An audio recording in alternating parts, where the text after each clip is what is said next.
Hello everyone, कैसे हो आप सब। सबसे पहले अगर आप चैनल पर नए हो तो चैनल को सब्सक्राइब जरूर करें।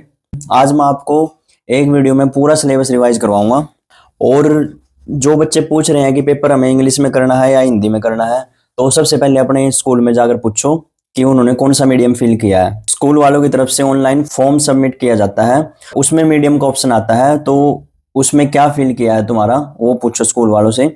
और फिर उसके बाद जो उन्होंने मीडियम फिल किया हुआ है उसके हिसाब से फिर आपने पेपर करना है। पेपर आता है दोनों मीडियम में, इंग्लिश में भी और हिंदी में भी। तो जो आपका फिल किया हुआ है फॉर्म में, तो उसी मीडियम में फिर आपने करना है। म्यूजिक तो सही वैसे हिंदी में रहता है।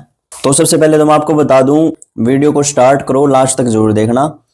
बिल्कुल एक वीडियो में आपका पूरा म्यूजिक का सिलेबस कवर हो जाएगा। जिन बच्चों को डिफिकल्ट लगता है ना म्यूजिक, उनको म्यूजिक सबसे आसान लगेगा फिर ये वीडियो देखने के बाद। अगर हो सके तो आप कॉपी पेन लेकर भी बैठ सकते हैं। जो जो चीज मैं बताऊंगा वो लिखते रहना अपनी लैंग्वेज में। चीजों को समझना है, रट्टाफिकेशन नहीं करनी। और अगर रट्टाफिकेशन करके लर्न करोगे ना तो वो जल्दी भूल जाओगे। तो वीडियो को पूरी देखना, डिटेल में पूरा एक एक टॉपिक समझाऊंगा मैं। सबसे पहले फर्स्ट यूनिट करते हैं। फर्स्ट यूनिट में तुम्हारी डेफिनेशंस हैं। वैसे मैंने सभी टॉपिक्स की अलग अलग वीडियो डाली हुई है। इस वीडियो में मैं आपको रिवीजन करवा रहा हूँ, समझा रहा हूँ अच्छे से। सबसे पहले है अलंकार। साधारण भाषा में अलंकार का अर्थ क्या होता है? आभूषण होता है जो सजावट के लिए प्रयोग होते हैं। और अगर हम संगीत की बात करें तो संगीत में किसको अलंकार कहते हैं? देखो ये थर्ड पॉइंट है, जो गायन वादन क्रिया में अलंकारों का प्रयोग अपने गायन वादन को सुंदर बनाने के लिए किया जाता है। गायन वादन, यहाँ पर आप संगीत भी कर सकते हो। संगीत में अलंकारों का प्रयोग गायन वादन को सुंदर बनाने के लिए किया जाता है। और इसके एग्जैक्ट डेफिनेशन जो होती है, संगीत में स्वरों के कर्मानुसार प्रयोग को अलंकार कहते हैं। जो भी मैं टॉपिक समझाऊंगा डिटेल में बताऊंगा, उसमें से कुछ भी पॉइंट ऑब्जेक्टिव टाइप में भी आ सकता है आपका, तो साथ साथ लिखते रहना जो जो इंपॉर्टेंट है। अब देखो नेक्स्ट लाइन है, इसमें अलंकारों में आरोह व अवरोह दोनों होती हैं। अब कई ऑब्जेक्टिव टाइप आपके क्वेश्चन ऐसे आते हैं, कथन 1 और कथन 2। आपने फिर उसमें से बताना होता है कि कौन सा सही है, कौन सा कथन गलत है। तो उसमें इस तरीके से स्टेटमेंट आ सकती है, अलंकारों में आरोह व अवरोह दोनों होते हैं, ये स्टेटमेंट ठीक है या गलत है। इस तरीके से अलंकारों को पलटा अथवा सरगम में भी कहते हैं, क्या ये स्टेटमेंट ठीक है। तो इस तरीके से क्वेश्चन आ सकते हैं। तो जो भी बात इंपॉर्टेंट है वो लिखते रहना, साथ साथ अपनी लैंग्वेज में लिख लो, एग्जैक्ट ऐसे नहीं लिखनी। तो जितनी भी डेफिनेशन आपकी 1 मार्क्स में आएगी, 2 मार्क्स का क्वेश्चन होगा, उसमें आपको 2 डेफिनेशन करनी होगी 1 मार्क्स की। तो 1 मार्क्स के हिसाब से जितना मैंने करवा रखा है इसमें, ये इतना आप लिख सकते हो। और थोड़ा मैं डिटेल में भी बता देता हूँ आपको, कुछ पॉइंट्स याद रहेंगे डिटेल में, आपको इसके बारे में पता होना चाहिए अलंकार एग्जैक्ट होते क्या है। देखो एक लाइन तो ऐसी है, सब में लिख सकते हो एक लाइन तो आप। संगीत में इनका महत्वपूर्ण स्थान है, जैसे डेफिनेशन है तो संगीत में इनका महत्वपूर्ण स्थान है। और कोई ग्रंथ है तो ये संगीत का महत्वपूर्ण ग्रंथ है। और कोई परिचय है, किसी का परिचय लिख रहे हो, इनका संगीत में बहुत योगदान है। एक लाइन ये आप लिख सकते हो। इस अलंकार में भी अगर आप ये लाइन लिखोगे कि संगीत में इनका महत्वपूर्ण स्थान है, तो ये लाइन गलत नहीं होगी। एक्स्ट्रा चीजें मैं बता रहा हूँ आपको जो आपके ऑब्जेक्टिव टाइप में पूछी जा सकती हैं। और अलंकार जो होते हैं संगीत अभ्यास का, जब हम स्टार्टिंग में संगीत सीखते हैं, म्यूजिक सीखते हैं, स्टार्टिंग में अलंकारों का अभ्यास करवाया जाता है। संगीत अभ्यास का प्रथम चरण होते हैं अलंकार। अलंकार के बारे में तो आपको डिटेल में पता होना चाहिए, तभी आप अलंकार क्रिएट कर सकते हो। 6 मार्क्स में भी आ सकता है आपका क्वेश्चन कि अलंकार बनाओ अलग अलग रागों में। अलंकारों की ये खास बात होती है, इनमें शुद्ध स्वर भी प्रयोग होते हैं, कोमल स्वर भी प्रयोग होते हैं, तीव्र भी होते हैं। ये नहीं है कि खाली शुद्ध शुद्ध स्वरों में बनाए जाते हैं अलंकार, खाली कोमल स्वरों में बनाए जाते हैं, खाली तीव्र में बनाए जाते हैं, ऐसा नहीं है। सभी स्वरों का प्रयोग होता है, परंतु राग के हिसाब से होता है। राग के जो रूल होते हैं उसके हिसाब से होता है। कहने का मतलब ये है कि जब हम अलंकार क्रिएट करेंगे, जब हम अलंकार बनाएंगे, तो हमें इस बात का ध्यान रखना है, हम जिस राग में अलंकार बना रहे हैं उसी राग के स्वर होने चाहिए वो। अगर इस तरीके से क्वेश्चन आ जाए कि इंपॉर्टेंस बताओ अलंकारों की, संगीत में क्या इंपॉर्टेंस है, तुम वहां सोचने बैठ जाओगे कि हमें तो बस डेफिनेशन करवा रखी है, इंपॉर्टेंस कैसे लिखें। इंपॉर्टेंस अपनी तरफ से बना के लिख सकते हो तुम। देखो संगीत में महत्वपूर्ण स्थान है इनका, ठीक है, एक तो ये होगी इंपॉर्टेंस। रागों की सुंदरता बढ़ाते हैं अलंकार, रागों के विस्तार में भी सहायता करते हैं, स्वर ज्ञान में बढ़ोतरी होती है अलंकारों का अभ्यास करने से। अलंकारों के बारे में यही था, डिटेल में मैंने सारी बातें बता दी हैं। नेक्स्ट आ जाता है आपका कर्ण स्वर। गायन वादन करते समय जब हम मूल स्वर के आगे या पीछे के स्वर को स्पर्श मात्र करें तो वह स्पर्श किया गया स्वर कर्ण स्वर कहलाता है। देखो मूल स्वर अर्थात सा रे गा मा पा धा नी, इनमें से कोई भी स्वर है, कोई भी स्वर ले लो जिस पर कर्ण लगाना है, तो वो स्वर हो गया आपका मूल स्वर। जैसे हमने पा स्वर ले लिया, इस पर हमने कर्ण लगाना है। देखो कर्ण भी 2 प्रकार के होते हैं, पूर्व लगन कर्ण, अनुलगन कर्ण। पूर्व लगन कर्ण होता है जो मूल स्वर से पहले आता है और उसका साइन ये होता है, जैसे पा है ये पा मूल स्वर हो गया, इससे पहले जो कण आया है माँ का कण आया है, इससे पहले वाला स्वर लेना आपने। ये नहीं कि पा से सीधा ये सा ले लो। अनुलग्न कण में धा आ जाएगा। ये रहा मूल स्वर के बाद प्रयोग, मूल स्वर के दाईं ओर लिखा जाता है, इस तरीके से इसका साइन होता है।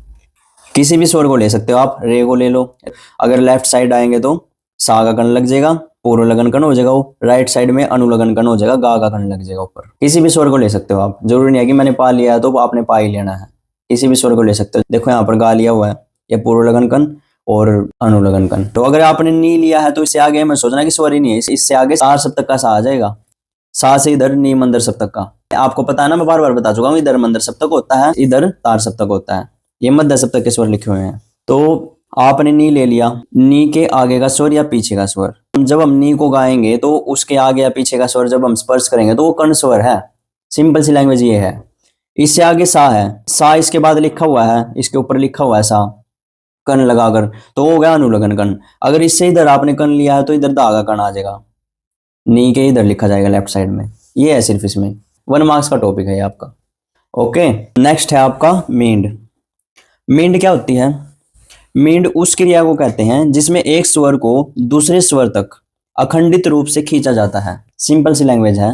इसका साइन मींड का क्या होता है? अगर ये ऑब्जेक्टिव टाइप में भी आ जाए तो ये साइन पहचान लोगे ना, इस तरीके से 2 स्वर लिखे होंगे कोई भी और ये साइन होगा उनके ऊपर। किसका साइन होगा? वो मींड का होगा। देखो सारे गामा पाधानी ये स्वर है आपके साथ। इससे इधर आपको पता है भले ही हाइड है, तार सप्तक के स्वर हैं। इससे इधर नी धा पामा गा रे सा मंद सप्तक के स्वर हैं।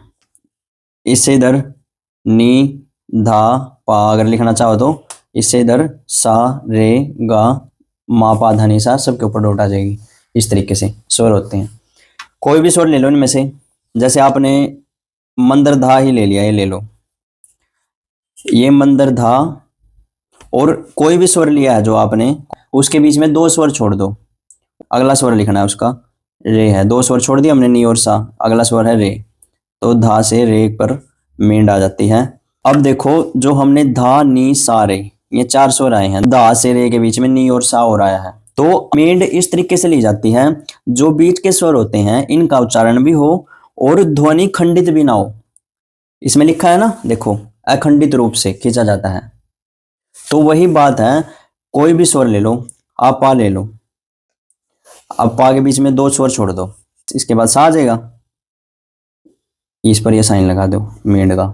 अब देखो धा और नी स्वर आया है पा और सा के बीच में, तो ये मींड इस तरीके से ली जाती है जो बीच के स्वर हैं इनका उच्चारण भी हो, अर्थात जब ये मींड ली जाए, जब इन स्वरों को गाया जाए तो इनका भी उच्चारण हो, ये स्वर भी उसके अंदर इंक्लूड हो। इस तरीके से मींड ली जाती है और अखंडित रूप से, जैसे पा से सा पर गए हम तो उसके बीच में धा और नी जो स्वर हैं उनको लेते हुए ऐसा नहीं कि रुक जाना है, रुकना नहीं है, बिल्कुल अखंडित रूप पा से सा पर जाते हैं। इस तरीके से कोई भी स्वर ले सकते हो आप, ये भी आप लाइन ऐड कर सकते हो। संगीत में इसका महत्वपूर्ण स्थान है और ये गायन वादन के सौंदर्य में वृद्धि करती है। इस तरीके से आप लिख सकते हो। ओके, नेक्स्ट है आपका खटका। देखो खटका क्या होता है? 4 या 4 से अधिक स्वरों के द्रुत प्रयोग को खटका कहा जाता है। जिस स्वर पर खटका देना होता है उसे उसके आगे पीछे के स्वर से द्रुत गति में गोलाई बनाते हैं और इसे कोष्ठक से बंद किया जाता है। देखो खटका क्या होता है? ये स्वर है जो मैंने अभी मींड समझाई है आपको। कोई भी स्वर उठा लो आप, इसमें से कोई भी जो मर्जी जिस पर आपने खटका देना है। जैसे धा उठा लिया, मध्य सप्तक का धा ले लेते हैं, ठीक है, ये धा ले लिया हमने, इस पर आपने खटका देना है। तो क्या होता है खटके में? 4 या 4 से अधिक आगे और पीछे के स्वर। अब आगे का स्वर हो गया नी और पीछे का स्वर धा नी पा और फिर धा ले लो। इस तरीके से आप 4 या 4 से अधिक स्वर भी आ जाते हैं इसमें। तो ये जो स्वर होते हैं इनकी गोलाई बनाकर इनको लपेट कर द्रुत गति में यानी कि शीघ्रता से एकदम गाया जाता है इनको, ये खटका होता है, ठीक है। और जिस स्वर पर आप खटका दे रहे हो उसको कोष्ठक में बंद किया जाता है ऐसे। अगर कहीं पर यह साइन आ जाए कि ये साइन बताओ किसका है, तो किसका है साइन? खटके का साइन है। और मींड का कौन सा साइन है? इस तरीके से मींड का साइन होता है, अभी मैंने बताया। ये चीजें आपको ध्यान रखनी है, ऑब्जेक्टिव टाइप में पूछ सकते हैं, बिल्कुल डिटेल में बता रहा हूँ सारी चीजें ताकि आपका एक भी नंबर ना कटे। नेक्स्ट है आपकी मुर्की। 3 स्वरों का द्रुत गति में उच्चारण करना मुर्की कहलाता है। खटका और मुर्की में केवल स्वरों की संख्या का अंतर होता है। मुर्की देखो, मुर्की साधारण शब्दों में मैं बताऊं, मुर्की ना एक प्रकार की गमक भी होती है और एक प्रकार का कण भी कह सकते हैं इसको। ये खटके की तरह भी होता है, जैसे खटके में 4 स्वर लिए जाते हैं, एकदम द्रुत गति में गाते हैं, इसमें लिए जाते हैं 3 स्वर। और इसका लिखने का साइन भी कर्ण स्वर की तरह ही होता है। कर्ण स्वर में 1 स्वर का कर्ण आता है ना ऊपर, इसमें 2 स्वर लिए जाते हैं ऊपर। ये देखो यहाँ पर जो लिखे हुए हैं मैंने, ये आपके स्वर हैं, कोई भी स्वर ले लो। आपने मुर्गी का साइन शो करना है, माँ पर शो करना है, मान लिया माँ लिख लिया। एक तो इसके आगे का स्वर लिखना है आपने इधर, और एक लिखना पीछे का स्वर पागा। ये आपका मुर्गी का साइन हो गया। कोई भी स्वर ले लो, धा ले लेते हैं, धा पर मुर्गी का साइन शो करना है। ये एक आगे का स्वर नहीं, एक पीछे का स्वर पा, ये आपका मुर्गी का साइन हो गया। इस तरीके से आपने मुर्गी शो करनी है। नेक्स्ट है आपकी गमक। गमक स्वरों का एक ऐसा कंपन है जो चित्त को आनंदित करता है, अर्थात मन को। या आप लिख सकते हैं स्वर को अधिक रंजक बनाने के लिए उसमें उत्पन्न किया जाने वाला कंपन गमक कहलाता है। सिंपल सी डेफिनेशन है, देखो गमक का जहां नाम आ जाए वहां ये सोच लेना कंपन। गमक से तात्पर्य कंपन से है। स्वरों को हिलाना, हिलाएंगे जब स्वरों को तभी तो कंपन उत्पन्न होगा ना उसमें। ओके। गमक का अधिक प्रयोग, नॉलेज के लिए मैंने लिखा है यहाँ पर, गमक का अधिक प्रयोग ध्रुपद गायन में होता है। ऑब्जेक्टिव टाइप में आ जाए ये क्वेश्चन तो इस चीज का आपको ध्यान रखना है। तो गमक हर बार आती है पेपर में, वैसे तो इस बार क्या पता आए या ना आए, वैसे इंपॉर्टेंट है गमक, कर लेना अच्छे से। ये गमक के प्रकार हैं।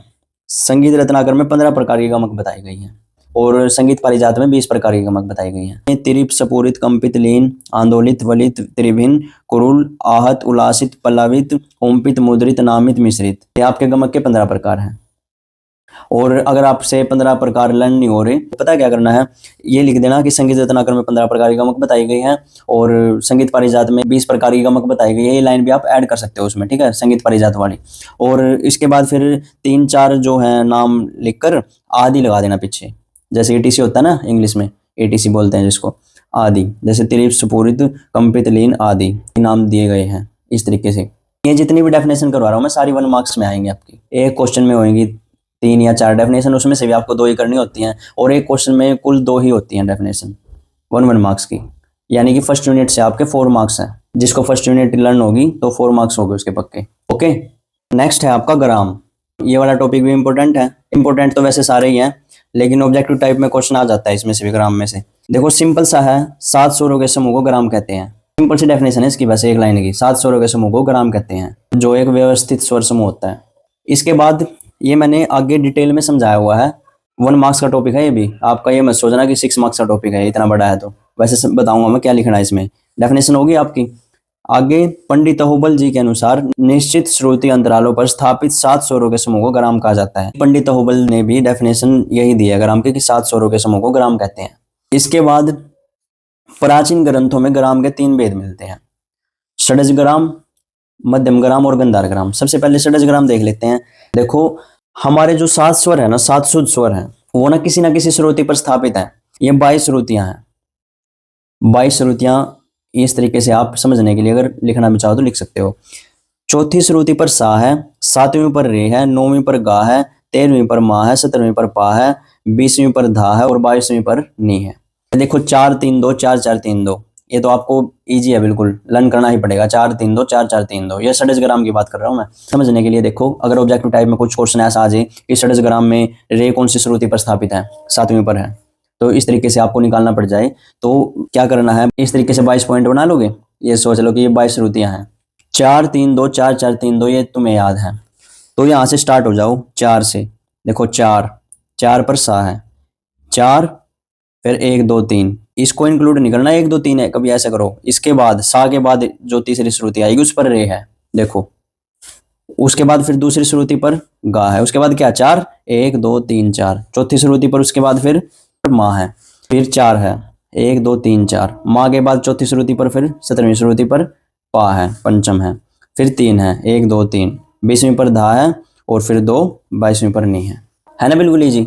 तो अगर एग्जाम में आ भी जाए आपका कि गा कौन सी श्रुति पर है षडज ग्राम में, माँ कौन सी श्रुति पर है, तो उसमें कंफ्यूज नहीं होना, ऑब्जेक्टिव टाइप में आ भी जाता है कई बार। जो षडज ग्राम होता है उसका मुख्य स्वर सा होता है, मेन जो स्वर होता है उसका सा होता है। और ये षडज ग्राम में सा, पा, रे, धा, गानी, सामा परस्पर संवादी होते हैं। ये नॉलेज के लिए वैसे लिखा है मैंने, लर्न होए तो ठीक है, ना होए तो उसमें भी कोई दिक्कत नहीं लिखोगे तो। अगर आप इनमें से किसी भी स्वर का स्थान बदल दोगे ना तो वो षड्ज ग्राम नहीं होगा फिर। जैसे आपने मान लिया रे को छठी श्रुति पर कर दिया, और यहाँ पर क्या है, 4 3 है, 1 2 3 4, 4 के बाद तीसरी श्रुति पर आना चाहिए रे, तो आपने कर दिया छठी पर, तो 4 2 हो गया ना, तो षड्ज ग्राम कहाँ से हो जाएगा फिर, वो तो गलत हो जाएगा। आपने ग्राम में क्या करना है, 7 स्वरों के समूह को ग्राम कहते हैं। प्राचीन ग्रंथों में ग्राम के 3 भेद बताए गए हैं, षड्ज ग्राम, मध्यम ग्राम, गंधार ग्राम। षड्ज ग्राम में क्या लिखोगे, इसका मुख्य स्वर सा होता है, अगर ये लाइन लिखना चाहो तो लिख देना, नहीं तो ये लाइन बहुत है। षड्ज ग्राम में 7 स्वर क्रमश 4 3 2 4 4 3 2 श्रुतियों के होते हैं, बस ये एक लाइन लिख देना। नेक्स्ट लिखो मध्यम ग्राम, ये टेबल भी बनाने की जरूरत नहीं, कभी वहां टेबल बनाने लग जाओ, ये तो मैंने समझाने के लिए लिखी हुई है यहाँ पर। तो आपने षड्ज ग्राम में ये लिखना है, सिर्फ एक लाइन, नॉलेज के लिए मैंने आपको डिटेल में समझा दिया। नेक्स्ट मध्यम ग्राम। मध्यम ग्राम में मेन स्वर होता है माँ। मध्यम ग्राम का मुख्य स्वर क्या होता है, माँ। अगर ऑब्जेक्टिव टाइप में आ भी जाए इस टाइप का क्वेश्चन। मध्यम ग्राम में थोड़ा सा डिफरेंस है, 4 3 2 4 4 था ना उसमें, यहाँ पर 3 है इसमें, अर्थात ये 4 इधर आ जाता है, 3 इधर आ जाता है। षड्ज ग्राम में ऐसे था ना, 4 3 2 4 4 3 2 था, तो षड्ज ग्राम का जो यहाँ पर 3 था वो 3 यहाँ आ गया, और जो यहाँ पर 4 था षड्ज ग्राम का वो यहाँ पर आ गया। ये है वैसे इसमें डिफरेंस, देखो यही है ना, इसमें मध्यम ग्राम में पंचम एक श्रुति कम हो जाता है तथा दैवत की एक श्रुति बढ़ जाती है। तो ये ऑब्जेक्टिव टाइप में भी आ सकता है आपका क्वेश्चन कि ऐसा कौन सा ग्राम है जिसमें पंचम की एक श्रुति कम हो जाती है और दैवत की एक श्रुति बढ़ जाती है, कौन सा ग्राम हो, मध्यम ग्राम है। देखो यहाँ भी श्रुतियों में मेंशन करके दिखाया हुआ है, 4 3 2 4 3, देखो उसमें 17वीं श्रुति पर था पंचम, इसमें 16वीं श्रुति पर है, यानी कि ये 3 श्रुति का पंचम रह गया आपका। जैसे माँ के बाद आप 1 2 3 4 ऐसे गिनते थे ना, 4 श्रुति का हो जाता था ना पंचम, तो यहाँ पर 3 श्रुति का बच गया ना पंचम, 4 श्रुति का तो रहा नहीं, 17वीं से 16वीं पर आ गया इसमें। और जो एक श्रुति है जो मिली है दैवत को मिलेगी, फिर कभी ये सोचो इसकी एक श्रुति बढ़ गई तो आगे बढ़ा दो इसको, इसके तो ऑटोमेटिक बढ़ जाएगी ना एक श्रुति, जो पंचम की एक श्रुति थी वो दैवत को मिलेगी इसमें। 17 18 19 20 4 श्रुति का नहीं होगा दैवत।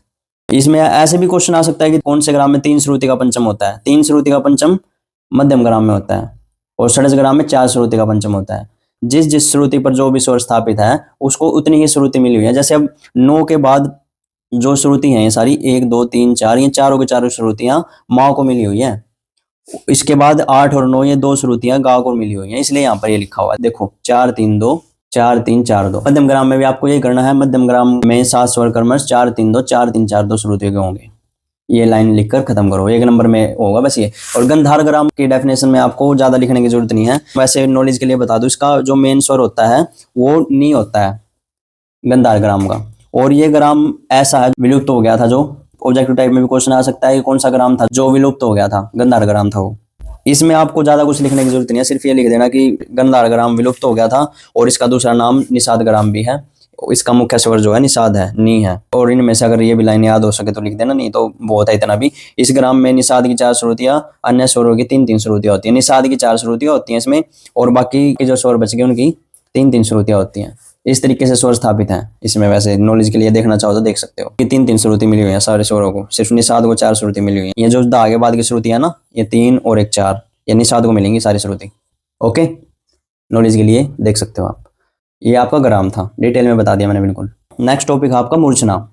मूर्छना भी 1 मार्क्स का टॉपिक है आपका, लेकिन आपको नॉलेज हर टॉपिक की डिटेल से होनी चाहिए। मूर्छना देखो, मूर्छना में क्या लिखना है, मूर्छना शब्द मूर्छ धातु से बना है जिसका अर्थ है चमकना। ग्राम से ही मूर्छना बनती है। ग्राम के 7 स्वरों का आरोह अवरोह करें तो मूर्छना की प्राप्ति होती है।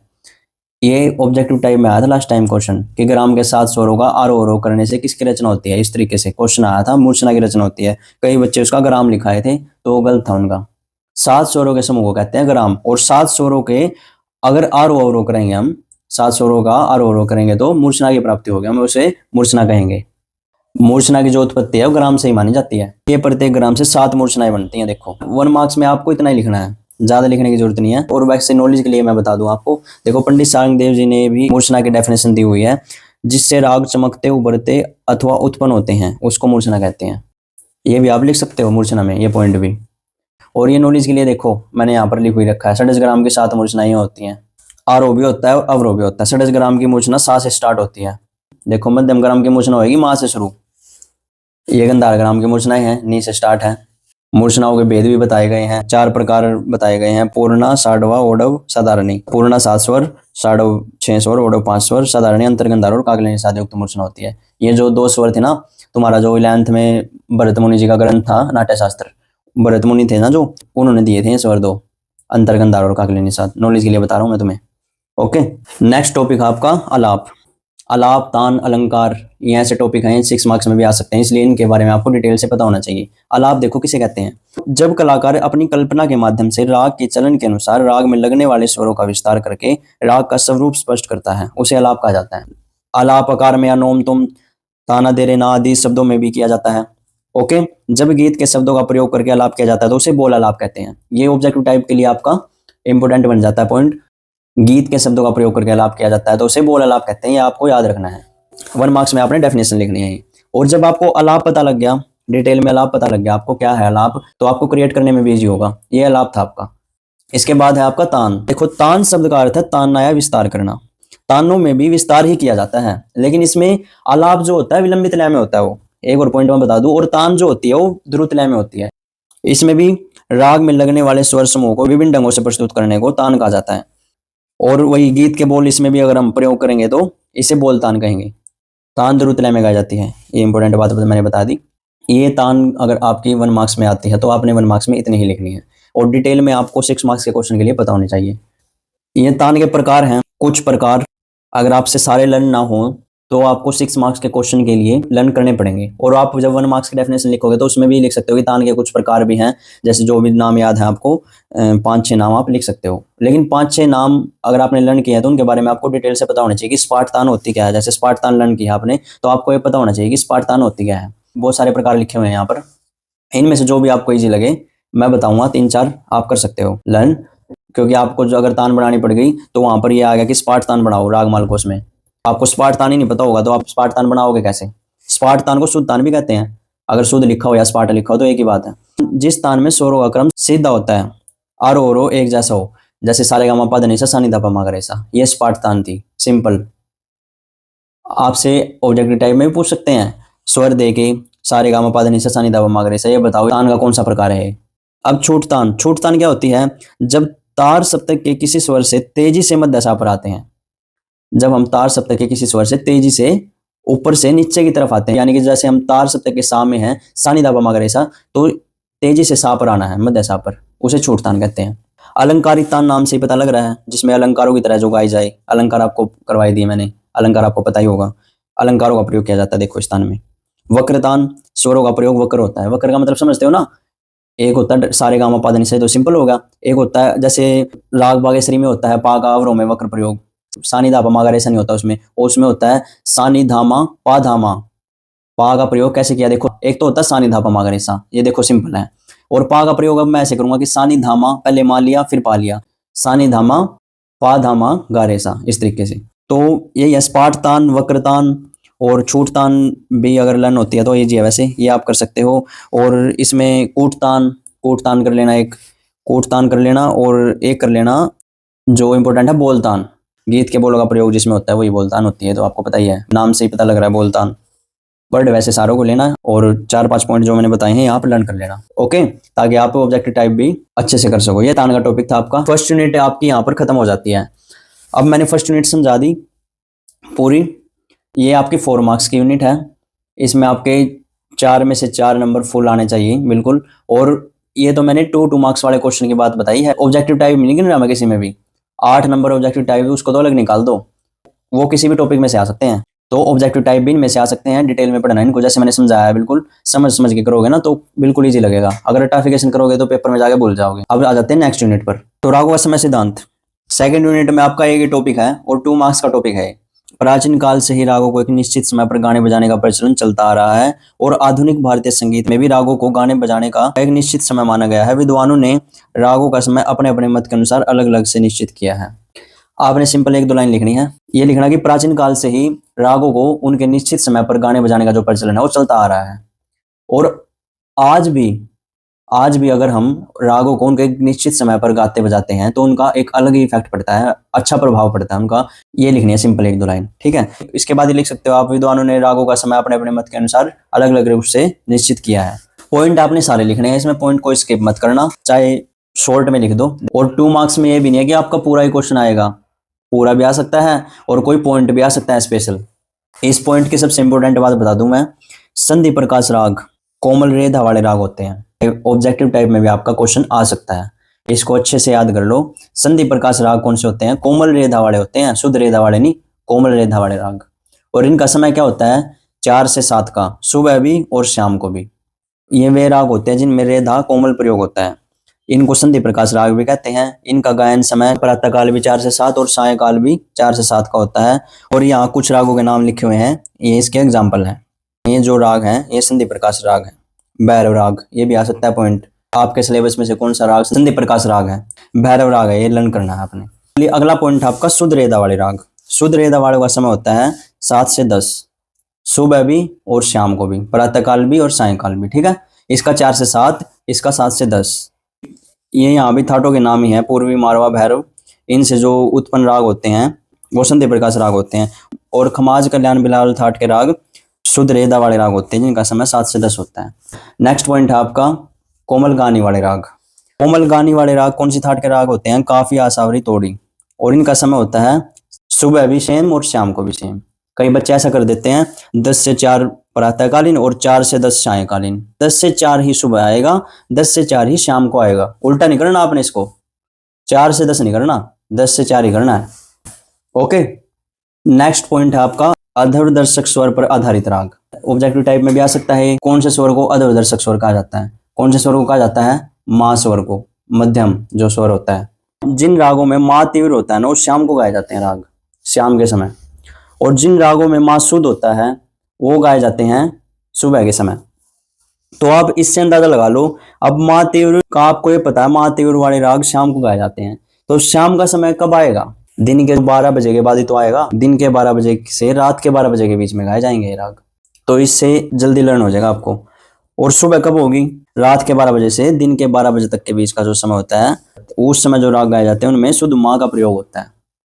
इस तरीके से आप लर्न कर सकते हो इनको। नेक्स्ट पॉइंट है आपका ऋतुओं के आधार पर राग। ऐसा माना गया है कि रागों को भिन्न भिन्न ऋतुओं में गाने से उनका प्रभाव बढ़ जाता है।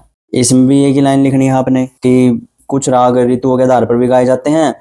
ऋतुओं के अनुसार रागों को गाते हैं तो उनका अच्छा प्रभाव पड़ता है। अगर हम उस समय इन रागों को गाए बजाएंगे तो अच्छे लगेंगे राग, इनका इफेक्ट अलग ही होता है उस टाइम। और एग्जाम्पल है कुछ, बसंत ऋतु में बसंत राग, नाम से ही पता लग रहा है बसंत ऋतु आती है, एक वर्षा ऋतु आती है। बसंत से बसंत और वर्षा से मल्हार, ये याद कर लो। ये आपका रागों का समय सिद्धांत का टॉपिक था, बिल्कुल डिटेल में बताया है मैंने। और इसमें से कुछ भी ऑब्जेक्टिव टाइप में भी आ सकता है आपका, और कोई एक पॉइंट भी आ सकता है 2 मार्क्स में। पूरा क्वेश्चन आने के बजाय कोई एक पॉइंट भी आ सकता है। जैसे संधि प्रकाश रागों के बारे में बताओ, इस तरीके से आदर्शक स्वर पर आधारित रागों के बारे में बताओ। ऑब्जेक्टिव टाइप में क्वेश्चन आ जाए कि कोमल रेधा वाले रागों का समय क्या होता है? कोमल रेधा वाले रागों का समय 4 से 7 का होता है। क्या बात सही है या गलत है? इस तरीके से भी आ सकता है। अच्छे से लर्न करना है, 2 मार्क्स का टॉपिक है। 2 मार्क्स तो आपको मिलेंगे इसमें। और ऑब्जेक्टिव टाइप में भी हेल्प करेगा आपकी क्वेश्चन, क्योंकि ये ना अपनी यूनिट का एक ही टॉपिक है। सेकंड यूनिट में सिर्फ यही टॉपिक है, इसमें 2 मार्क्स पक्के हैं। नेक्स्ट आ जाती है आपकी थर्ड यूनिट, संगीत रत्नाकर और संगीत पारिजात। इसमें जो 2 ग्रंथ हैं ये बहुत ही इंपॉर्टेंट ग्रंथ हैं। इनमें से ऑब्जेक्टिव टाइप में भी बहुत क्वेश्चन पूछे जाते हैं। और ये दोनों ग्रंथ इतने इंपॉर्टेंट है, कई बार तो ये दोनों ग्रंथ ही आ जाते हैं, और नहीं तो एक ग्रंथ तो पक्का आता है। सबसे पहले आपको इसका यह पता होना चाहिए, इसकी रचना कब हुई थी? 13वीं शताब्दी में हुई थी, और पंडित सारंगदेव जी ने इस ग्रंथ की रचना की थी। कई बच्चों को यही नहीं पता ये ग्रंथ है, कई बच्चे इसको जीवन परीक्षा समझ लेते हैं। संगीत रत्नाकर कोई जीवन परीक्षा है? जीवन परीक्षा नहीं है, ये ग्रंथ है। पंडित सारंगदेव जी ने ग्रंथ लिखा था, ये 13वीं शताब्दी में लिखा था। इस ग्रंथ को भारतीय संगीत का आधार ग्रंथ माना जाता है। इस ग्रंथ में 7 अध्याय हैं। पंडित सारंगदेव जी के बारे में थोड़ा सा बता दूं आपको। ये एक कश्मीरी ब्राह्मण थे, और इनके जो पिता थे वो भी उच्च कोटि के संगीतज्ञ थे। वो किसी कारणवश फिर वहां से कश्मीर से आकर देवगिरी में रहने लगे थे, महाराष्ट्र में। वहीं पर इन्होंने फिर संगीत की शिक्षा जो अपने पिताजी से ली थी, और भी अनेक विद्वानों से इन्होंने संगीत की शिक्षा प्राप्त की थी। तो तब जाकर इन्होंने इस ग्रंथ की रचना की थी, संगीत रत्नाकर की। ठीक है, इसमें 7 अध्याय हैं। देखो आपने ना एक तो अध्याय सीक्वेंस वाइज लर्न करने हैं, जैसे नाम है ना, स्वर अध्याय, राग अध्याय, परकीर्णक अध्याय, जैसे मैं बताऊंगा सीक्वेंस वाइज करने। ये नहीं करना कि पहला अध्याय सीधा राग अध्याय लिख दो। ऑब्जेक्टिव टाइप में भी आ सकता है क्वेश्चन, संगीत रत्नाकर का 3rd अध्याय कौन सा है, तो वहां पर कौन सा लिखोगे, तब कैसे पता होगा? तो सीक्वेंस वाइज अध्याय लर्न होने चाहिए आपको। ठीक है, पहला अध्याय है इसका स्वर अध्याय। स्वर अध्याय में क्या बताया गया है? नाद, श्रुति, स्वर, ग्राम, जाति, मूर्छना आदि का वर्णन किया गया है। बिल्कुल एक लाइन में समझाया हुआ मैंने। स्वर अध्याय में आपको ये लिखना है, और साथ साथ मैं डिटेल में भी बताता रहूंगा इनके बारे में। सबसे पहले स्वर अध्याय की बात कर लेते हैं। देखो इसमें श्रुति है, इन्होंने 22 श्रुतियां मानी हैं। और उसके बाद जो स्वर हैं इन्होंने 19 स्वर माने हैं टोटल, 7 शुद्ध और 12 विकृत स्वर। ये नोट करते रहो साथ साथ, ऑब्जेक्टिव टाइप में आ सकता है आपके क्वेश्चन ये, इसलिए डिटेल में बता रहा हूँ। 2 मार्क्स का जहां पर क्वेश्चन आएगा उसमें तो आपको इतना डिटेल में लिखने की जरूरत नहीं है, जो मैंने यहाँ पर लिखा हुआ है वो वही लिखना है 2 मार्क्स में। तो आपको मैं बता रहा हूँ ऑब्जेक्टिव टाइप के लिए, ताकि आपका एक भी नंबर ना घटे। और श्रुतियों की 5 जातियां बताई हैं इन्होंने, दीप्ता, आयता, करुणा, मृदु, मध्या, ये नाम है उनके। और नाद के भी 2 प्रकार बताए हैं, आहत नाद, अनाहत नाद। इन्होंने स्वरों के वादी, संवादी, अनुवादी, विवादी भी बताए हैं। स्वर की वीडियो डाली हुई है मैंने अलग से, उसमें मैंने सारे स्वरों का बताया हुआ है, वादी स्वर कौन सा होता है, संवादी कौन सा होता है, अनुवादी कौन सा होता है, विवादी कौन सा होता है। आप वो वीडियो भी देख सकते हो। और इस वीडियो में मैं बता रहा हूँ आपको, वादी स्वर होता है जिसका राग में सबसे ज्यादा प्रयोग होता है, संवादी होता है जिसका 2nd नंबर पर सबसे ज्यादा प्रयोग होता है, अनुवादी होता है वादी संवादी से अलग, जो राग में स्वर बच गए उन सारे स्वरों को फिर अनुवादी बोलते हैं, वादी संवादी से अलग। और विवादी स्वर होता है, विवादी स्वर वो स्वर होता है जैसे किसी राग में कोई स्वर वर्जित है और उसका प्रयोग विवाद के रूप में किया जाए। प्रयोग इस तरीके से होता है, उस राग का चलन नहीं बिगड़ता, वो राग बिगड़ता नहीं उससे, बहुत गुणीजन लोग इस चीज को कर सकते हैं। तो ये नॉलेज के लिए मैंने बताया आपको। उसके बाद ग्राम है, ग्राम का भी वही 3 प्रकार के ग्राम बताए हैं इन्होंने, षड्ज ग्राम, मध्यम ग्राम, गंधार ग्राम। मूर्छना है इसके बाद, मूर्छना में भी वही, मूर्छना की डेफिनेशन वही है सेम जो मैंने अभी बताई थी, आरोह करने से मूर्छना की रचना होती है, और प्रत्येक ग्राम से 7 मूर्छनाओं की रचना हो सकती है, ये आपको पता ही है। और इन्होंने वर्ण भी बताए हैं, इसमें लिखा नहीं हुआ, वैसे लिख भी सकते हो आप। वर्ण भी बताए हैं, 4 प्रकार के वर्ण बताए हैं। वर्ण कहते हैं गायन की क्रिया को, और 4 प्रकार बताए हैं वर्ण के, स्थायी वर्ण, संचारी वर्ण, आरोही वर्ण, अवरोही वर्ण। स्थायी वर्ण तो वो होता है एक ही स्वर पर स्थिर रहते हैं ना, जैसे जब सा इस तरीके से, रे रे रे रे, तो वो होता है स्थायी वर्ण। आरोही और अवरोही का आपको पता है, आरोही होता है जाना, अवरोही होता है वापिस आना, और संचारी इन तीनों का मिक्सचर होता है। ये नॉलेज के लिए मैं बता रहा हूँ, ताकि आपका एक भी मार्क्स सब्जेक्टिव टाइप में ना कट सके। कई बार ऐसी चीजें होती है ना जो डिटेल में आपको नहीं पता होती, और तुम सोचते हो कि ये तो आउट ऑफ सिलेबस आ गई, हमारी नॉलेज के लिए पता होने चाहिए। और भी बहुत सारी चीजें बताई हैं पंडित सारंग देव जी ने अपने ग्रंथ में, जो जो इंपॉर्टेंट थी वो मैंने आपको डिफाइन करी है। अगला अध्याय है राग विवेक अध्याय। इस अध्याय में ग्राम राग, उपराग, रागांग, भाषांग आदि का वर्णन किया है। आपको डिटेल में बता दूं मैं थोड़ा सा, राग वर्गीकरण किया है इन्होंने, और राग वर्गीकरण के अनुसार 10 वर्गों में रागों को इन्होंने विभाजित किया है, बांटा है, जिसमें ग्राम राग, राग, उपराग, भाषा, विभाषा, अंतर्भाषा, रागांग, भाषांग, उपांग, क्रियांग, इसमें लिखे भी हुए हैं कुछ तो, ग्राम राग, उपराग, रागांग, भाषांग आदि का वर्णन है। ये चीजें मैं आपको ऑब्जेक्टिव टाइप के लिए बता रहा हूँ डिटेल में, आपको लिखनी नहीं है वहां पर ये चीज, क्योंकि 2 मार्क्स का टॉपिक है, आपका एक एक लाइन लिख देना सारे पॉइंटों में जो जो मैंने यहाँ पर लिखे हुए हैं। और इसके बाद आ जाता है आपका प्रकीर्ण का अध्याय। इस अध्याय में गायक के गुण दोष, गीत के गुण दोष, गायकी के लक्षण आदि का वर्णन है। ये आपने प्रकीर्ण का अध्याय में लिखना है, और ऑब्जेक्टिव टाइप में भी आ सकता है, बिल्कुल ध्यान से पढ़ना है कि गायक के गुण दोष का वर्णन कौन से अध्याय में है, इस तरीके से प्रकीर्ण का अध्याय में है। हर अध्याय को आपको ध्यान से पढ़ना है सीक्वेंस वाइज। प्रबंध अध्याय, निबद्ध और अनिबद्ध गान और प्रबंध के भेदों का वर्णन इन्होंने प्रबंध अध्याय में किया है। ताल अध्याय तो नाम से पता लग रहा है, कई प्रकार की तालों का वर्णन किया है, इस तरीके से एक लाइन लिख सकते हो आप। 6th अध्याय है इसका वाद्य अध्याय। वाद्य अध्याय भी नाम से पता लग रहा है, इन्होंने 4 प्रकार के वाद्यों के बारे में बताया है। ये मैं आपको नॉलेज के लिए बता भी देता हूँ। तत्वाद्य, सुशील वाद्य, अवनद वाद्य, घन वाद्य, ये 4 प्रकार के वाद्य होते हैं। तत्वाद्य वे होते हैं जो वायर वाले वाद्य होते हैं, जिनमें तार होती है। लर्न करनी है आपको ये बातें, क्योंकि ऑब्जेक्टिव टाइप में कुछ भी आ सकता है जनरल नॉलेज की चीजें। अब किसी वाद्य का नाम दे दिया जाए उसमें, जैसे अब ये कह दे कि तबला कौन से वाद्य के अंतर्गत आता है, या ऐसा आ जाए कि तबला तत्वाद्य के अंतर्गत आता है, क्या ये बात ठीक है या गलत है? तो इस तरीके से आपको पता होना चाहिए। तबला अवनद वाद्य के अंतर्गत आता है। तत्वाद्य होते हैं तार वाले वाद्य जिसमें तार होती है, जैसे सितार, वीणा, ये सारे तत्वाद्य के अंतर्गत आते हैं। सुशील वाद्य, सुशील वाद्य वे होते हैं जो फूंक कर बजाए जाते हैं, हवा से बजाए जाते हैं, या तो वो मुंह के द्वारा फूंक कर बजाया जाए या फिर हाथ से हवा दी जाए उसमें, जैसे हाथ से हवा दी जाती है हारमोनियम में, हारमोनियम सुशील वाद्यों के अंतर्गत आता है। और बांसुरी है, हवा के द्वारा बजती है, वो भी सुशील वाद्य के अंतर्गत आती है। अवनद वाद्य होते हैं ताल वाले वाद्य, जो ये ढोलक, तबला, पखावज, मृदंग भी होते हैं। घन वाद्य होते हैं जो उनसे धातु के होते हैं, जो मंदिरों में जैसे घंटी होती है जो, और चिमटा होता है, मंजीरे होते हैं, वो सारे घन वाद्य के अंतर्गत आते हैं।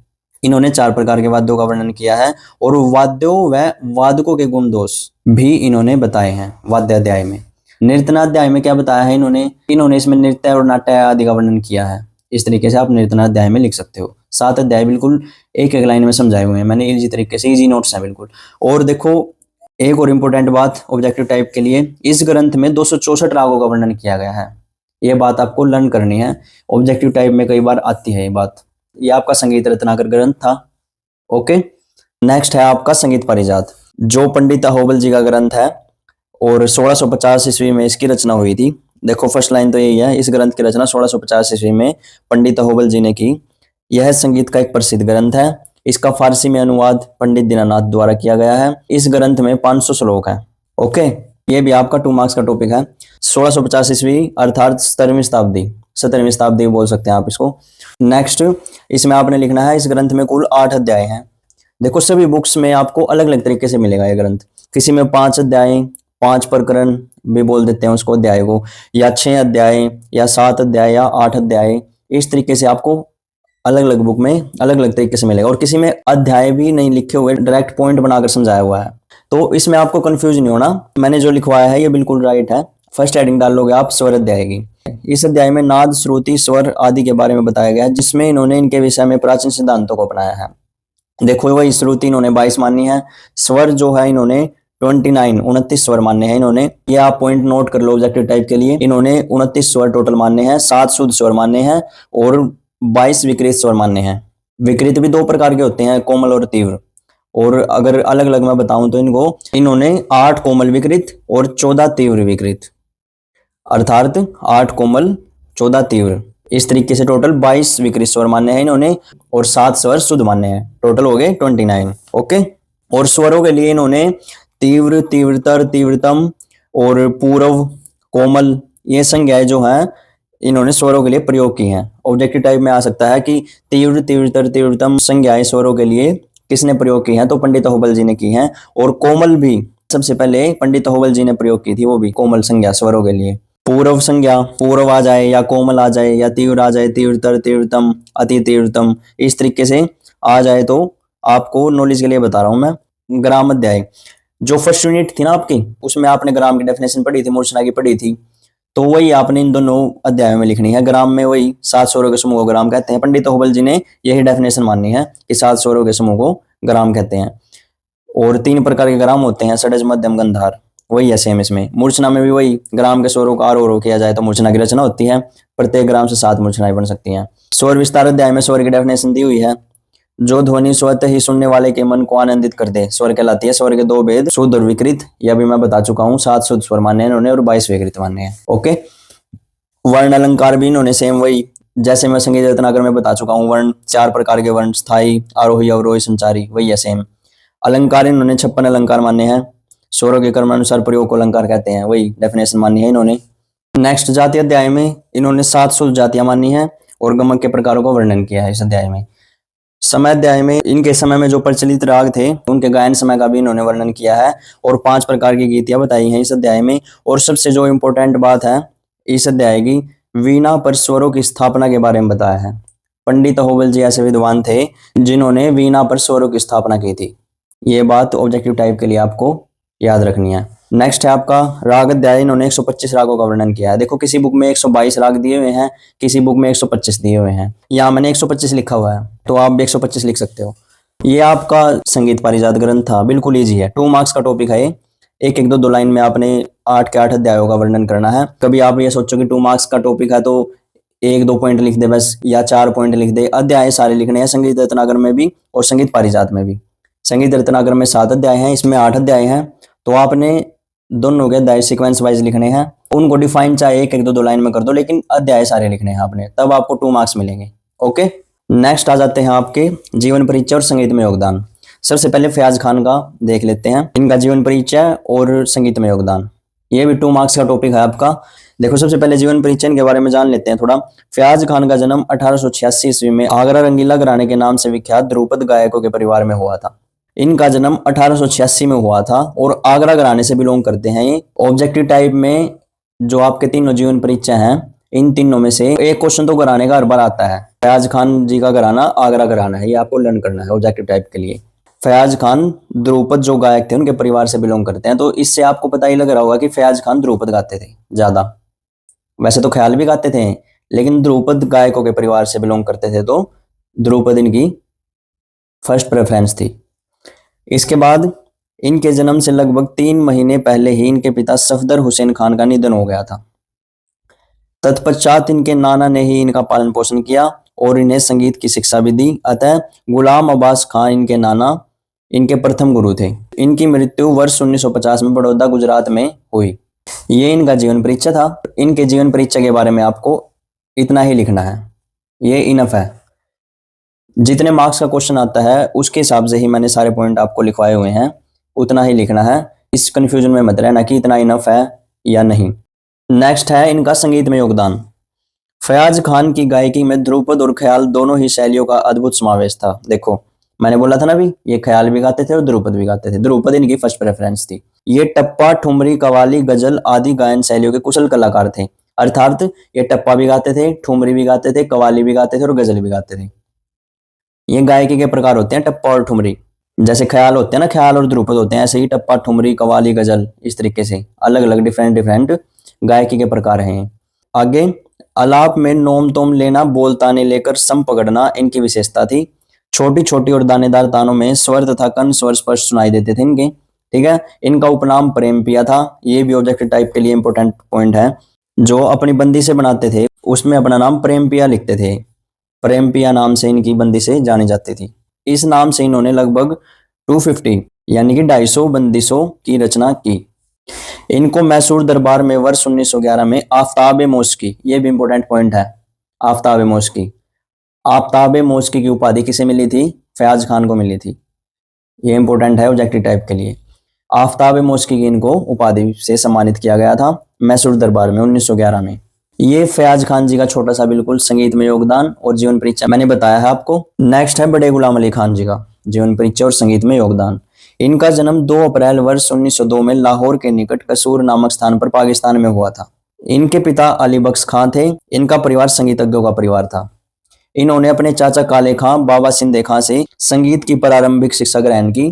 खान साहब अपने अंतिम समय में लकवे के शिकार हो गए तथा 25 अप्रैल 1968 में हैदराबाद में इनकी मृत्यु हो गई। ये इनका जीवन परिचय हो गया। आगे है इनका संगीत में योगदान। देखो उस्ताद बड़े गुलाम अली खान हिंदुस्तानी शास्त्रीय संगीत के पटियाला घराने के गायक थे। मैंने बोला था ना घराने बिल्कुल 3 हो गए, अच्छे से याद कर लेना। पटियाला घराने से बिलोंग करते थे। ओके। इन्होंने अपनी सुरीली व जोरदार आवाज से ठुमरी को नए अंदाज में डाला। उनकी इस शैली को ठुमरी के पंजाब अंग के रूप में जाना जाता है। ओके। इन्होंने अपना पहला प्रस्तुतिकरण कलकत्ता में प्रस्तुत किया जिससे लोग इनकी आवाज सुनकर मंत्रमुग्ध हो गए। इसके बाद खान साहब ने सबरंग नाम से अनगिनत बंदिशों की रचना की। ये भी ऑब्जेक्टिव टाइप में आ सकता है। किसने सबरंग नाम से बंदिशों की रचना की या किसको सबरंग नाम से भी जाना जाता है? जैसे फयाज खान जी ने अपना नाम प्रेम पिया दिया था ना बंदिशों में, वैसे ही इन्होंने बंदिशों में अपना नाम सबरंग दिया था, सबरंग। ये ऑब्जेक्टिव टाइप के लिए इंपॉर्टेंट पॉइंट है। इन्होंने लोक संगीत और शास्त्रीय संगीत का रिश्ता बनाते हुए राग पहाड़ी में हरि ओम तत्सम नाम से एक रचना की। एक पॉइंट ये हो गया। नेक्स्ट, खान साहब को वर्ष 1962 में भारत सरकार की ओर से पद्म भूषण पुरस्कार से सम्मानित किया गया। जितने भी पॉइंट मैंने इसमें लिखे हैं ये सारे इंपॉर्टेंट लिखे हैं, जिनमें से ऑब्जेक्टिव टाइप में भी क्वेश्चन आ सकते हैं, इसलिए इन सारे पॉइंट्स को ध्यान से पढ़ना। नेक्स्ट है इन्हें संगीत नाटक अकादमी पुरस्कार से भी सम्मानित किया गया। ये इनका संगीत में योगदान है। शॉर्ट तरीके से इजी लैंग्वेज में लिखा हुआ है बिल्कुल। नेक्स्ट आ जाता है आपका कृष्णराव शंकर पंडित जी का जीवन परिचय और संगीत में योगदान। देखो इनका जन्म 26 जुलाई 1893 को ग्वालियर में हुआ था। इनके पिता शंकर राव पंडित एक संगीतकार थे। इनकी प्रारंभिक शिक्षा इनके पिता के साथ साथ नत्थू खान और निसार हुसैन खान के द्वारा दी गई थी। इन्हें टप्पा, ख्याल, तराना और लयकारी रागों आदि की शिक्षा दी गई थी। ये अपने अंतिम समय तक संगीत साधना में लीन रहे और इनकी वर्ष 1989 में ग्वालियर में मृत्यु हो गई। देखो ग्वालियर में जन्म हुआ था इनका, तो नाम से पता लग रहा है कृष्णराव शंकर पंडित जो है ग्वालियर घराने से बिलोंग करते थे। इनका भी घराना अच्छे से याद कर लेना। ये लिखी भी हुई है लाइन इसमें, देखो संगीत में योगदान में कृष्णराव शंकर पंडित को ग्वालियर घराने के प्रमुख गायकों में से एक माना जाता है। ओके।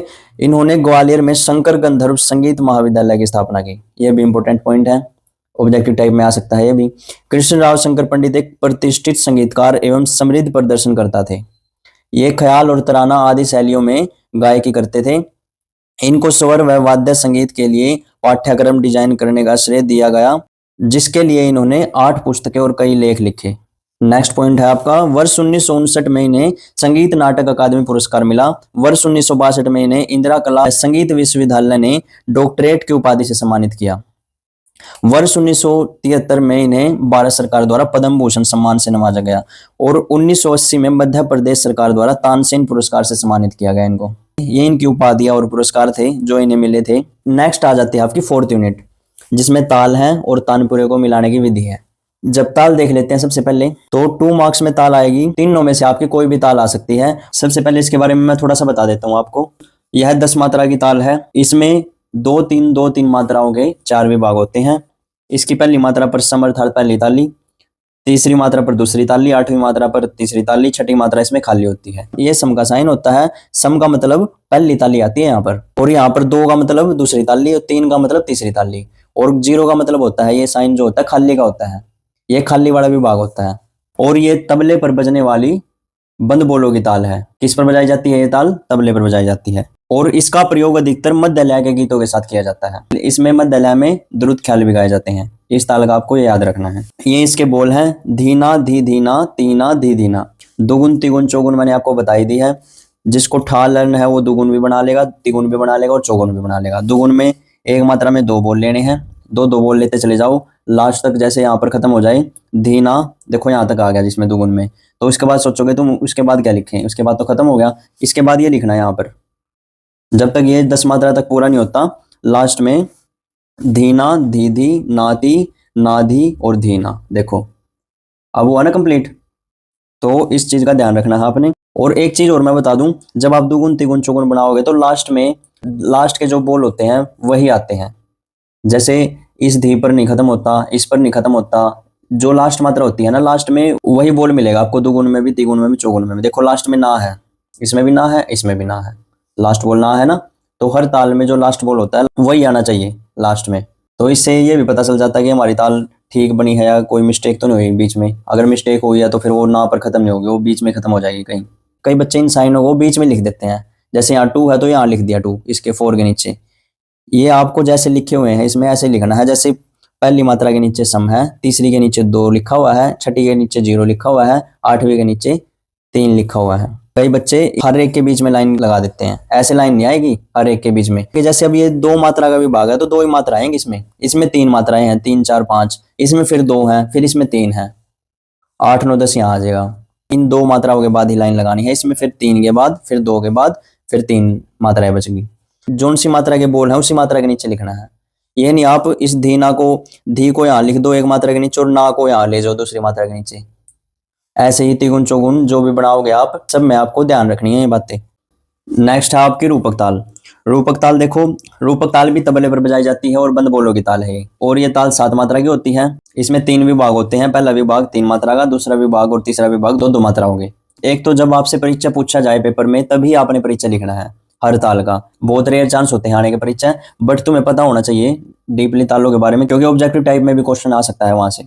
तालों में मोस्टली यही आती है वैसे तो, ठा और दुगुन आ जाए, ठा और तिगुन बनाने आ जाए, ठा के साथ चौगुन आ जाए बनानी 2 मार्क्स में, इस टाइप से ताल आ जाती है। अगर परीक्षा आता है तो आपने परीक्षा भी लिखना है। परीक्षा के लिए मैं बता रहा हूँ लाइन डीपली इनके बारे में। रूपक ताल में एक बात और विशेष ध्यान रखनी है आपने, रूपक ताल में पहली मात्रा पर सम भी आता है अर्थात पहली ताली भी आती है और खाली भी आती है इस पर। तो आप जब परीक्षा लिखोगे तो उसमें ये मेंशन करना है आपने, कुछ विद्वान इस ताल में पहली मात्रा पर सम मानते हैं और कुछ विद्वान इसकी पहली मात्रा पर खाली मानते हैं। कुछ विद्वानों के अनुसार पहली मात्रा पर सम आता है, कुछ विद्वानों के अनुसार पहली मात्रा पर खाली आती है। ये आपको याद रखना है और लिखना भी है पेपर में अगर परीक्षा आता है तो उसमें। ओके, तो इसकी पहली मात्रा पर सम और खाली दोनों आते हैं, चौथी मात्रा पर दूसरी ताली, छठी मात्रा पर तीसरी ताली। इसके बोल क्या है? ती तीना धीना धीना। दुगुन तिगुन चौगुन आप बना ही लोगे, इजी है बिल्कुल। दुगुन में 2 बोल लेने होते हैं, तिगुन में एक मात्रा में 3 होते हैं, चौगुन में एक मात्रा में 4 आ जाते हैं। ओके, और इस ताल का ज्यादातर प्रयोग सुगम संगीत में जैसे गीत भजन गजल शब्द आदि के साथ किया जाता है, इस ताल का प्रयोग मोस्टली। ओके, ये बात याद रखनी है आपको। नेक्स्ट है आपकी धमार ताल।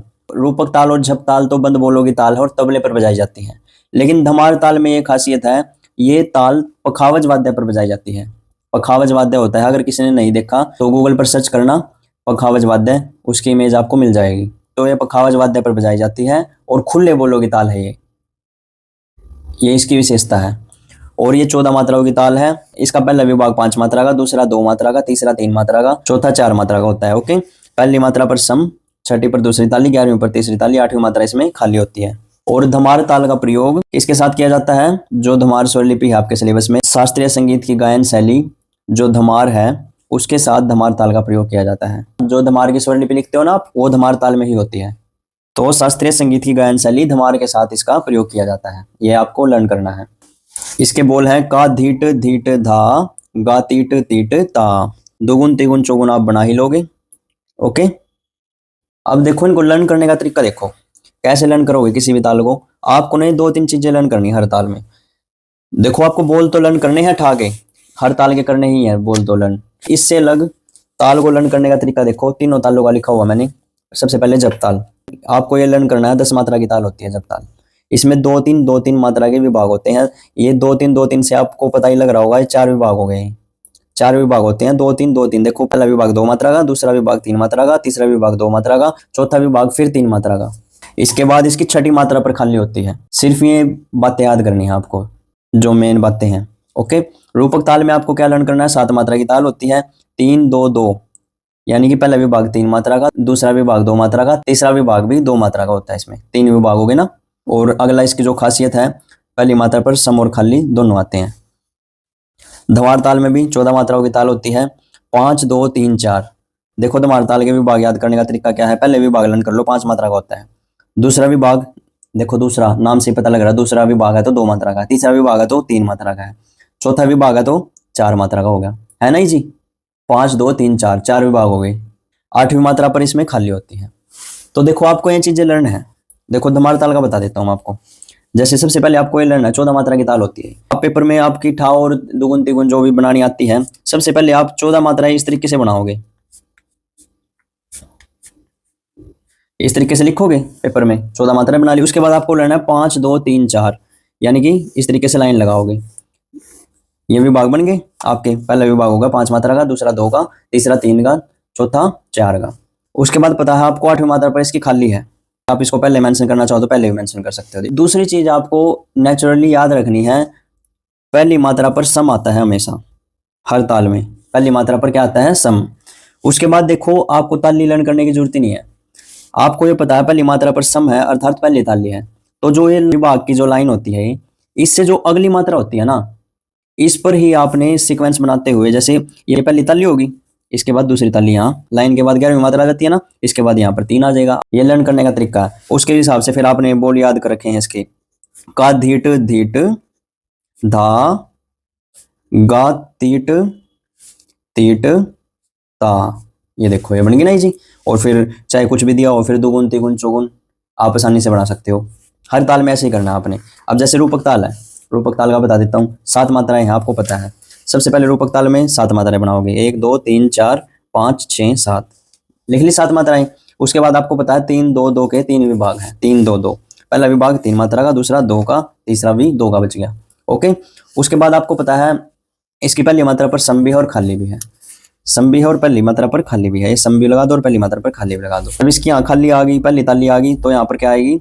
दूसरी ताली, छठी मात्रा पर लाइन के बाद तीसरी ताली। उसके बाद बोल लिख दो इसकी, ती तीना धीना धीना, है ना बिल्कुल इजी। और कई बुक्स में इसके ऊपर डॉट भी दी हुई है, 3-3 धिन ना, इस तरीके से डॉट दी हुई है कई बुक्स में। तो ठीक दोनों है, गलत नहीं है, बस बजाने का तरीका अलग हो जाता है। तबले पर जब हम ताल बजाते हैं तो अलग अलग तरीके होते हैं दोनों को बजाने के। ओके, जब ताल कर लोगे ऐसे ही 10 मात्राएं बनाओगे। देखो, जब ताल का बता ही देता हूं मैं। देखो, 1-2-3-4-5-6-7-8-9-10, इस तरीके से लिखोगे। उसके बाद आपको पता 2-3 मात्रा के 4 विभाग है, 2-3 2-3 मात्रा गई, लास्ट बच गया। इसके बाद छठी मात्रा खाली है इसमें, बस ये याद रखना आपको, छठी मात्रा इसमें खाली है। यहाँ पर खाली लिख दो पहले ही, पहली मात्रा। और आपको पता है सम आता है। जब यहाँ पर पहली ताली आ गई तो लाइन के बाद आपको पता है यहाँ दूसरी ताली आएगी, इसके बाद फिर लाइन के बाद यहाँ तीसरी ताली आ गई। फिर उसके बाद लिख दो धीना धी धीना तीना धी धीना। ये इजी है बिल्कुल ताल। देखो, ये आपकी ठा बन गई, है ना बिल्कुल इजी।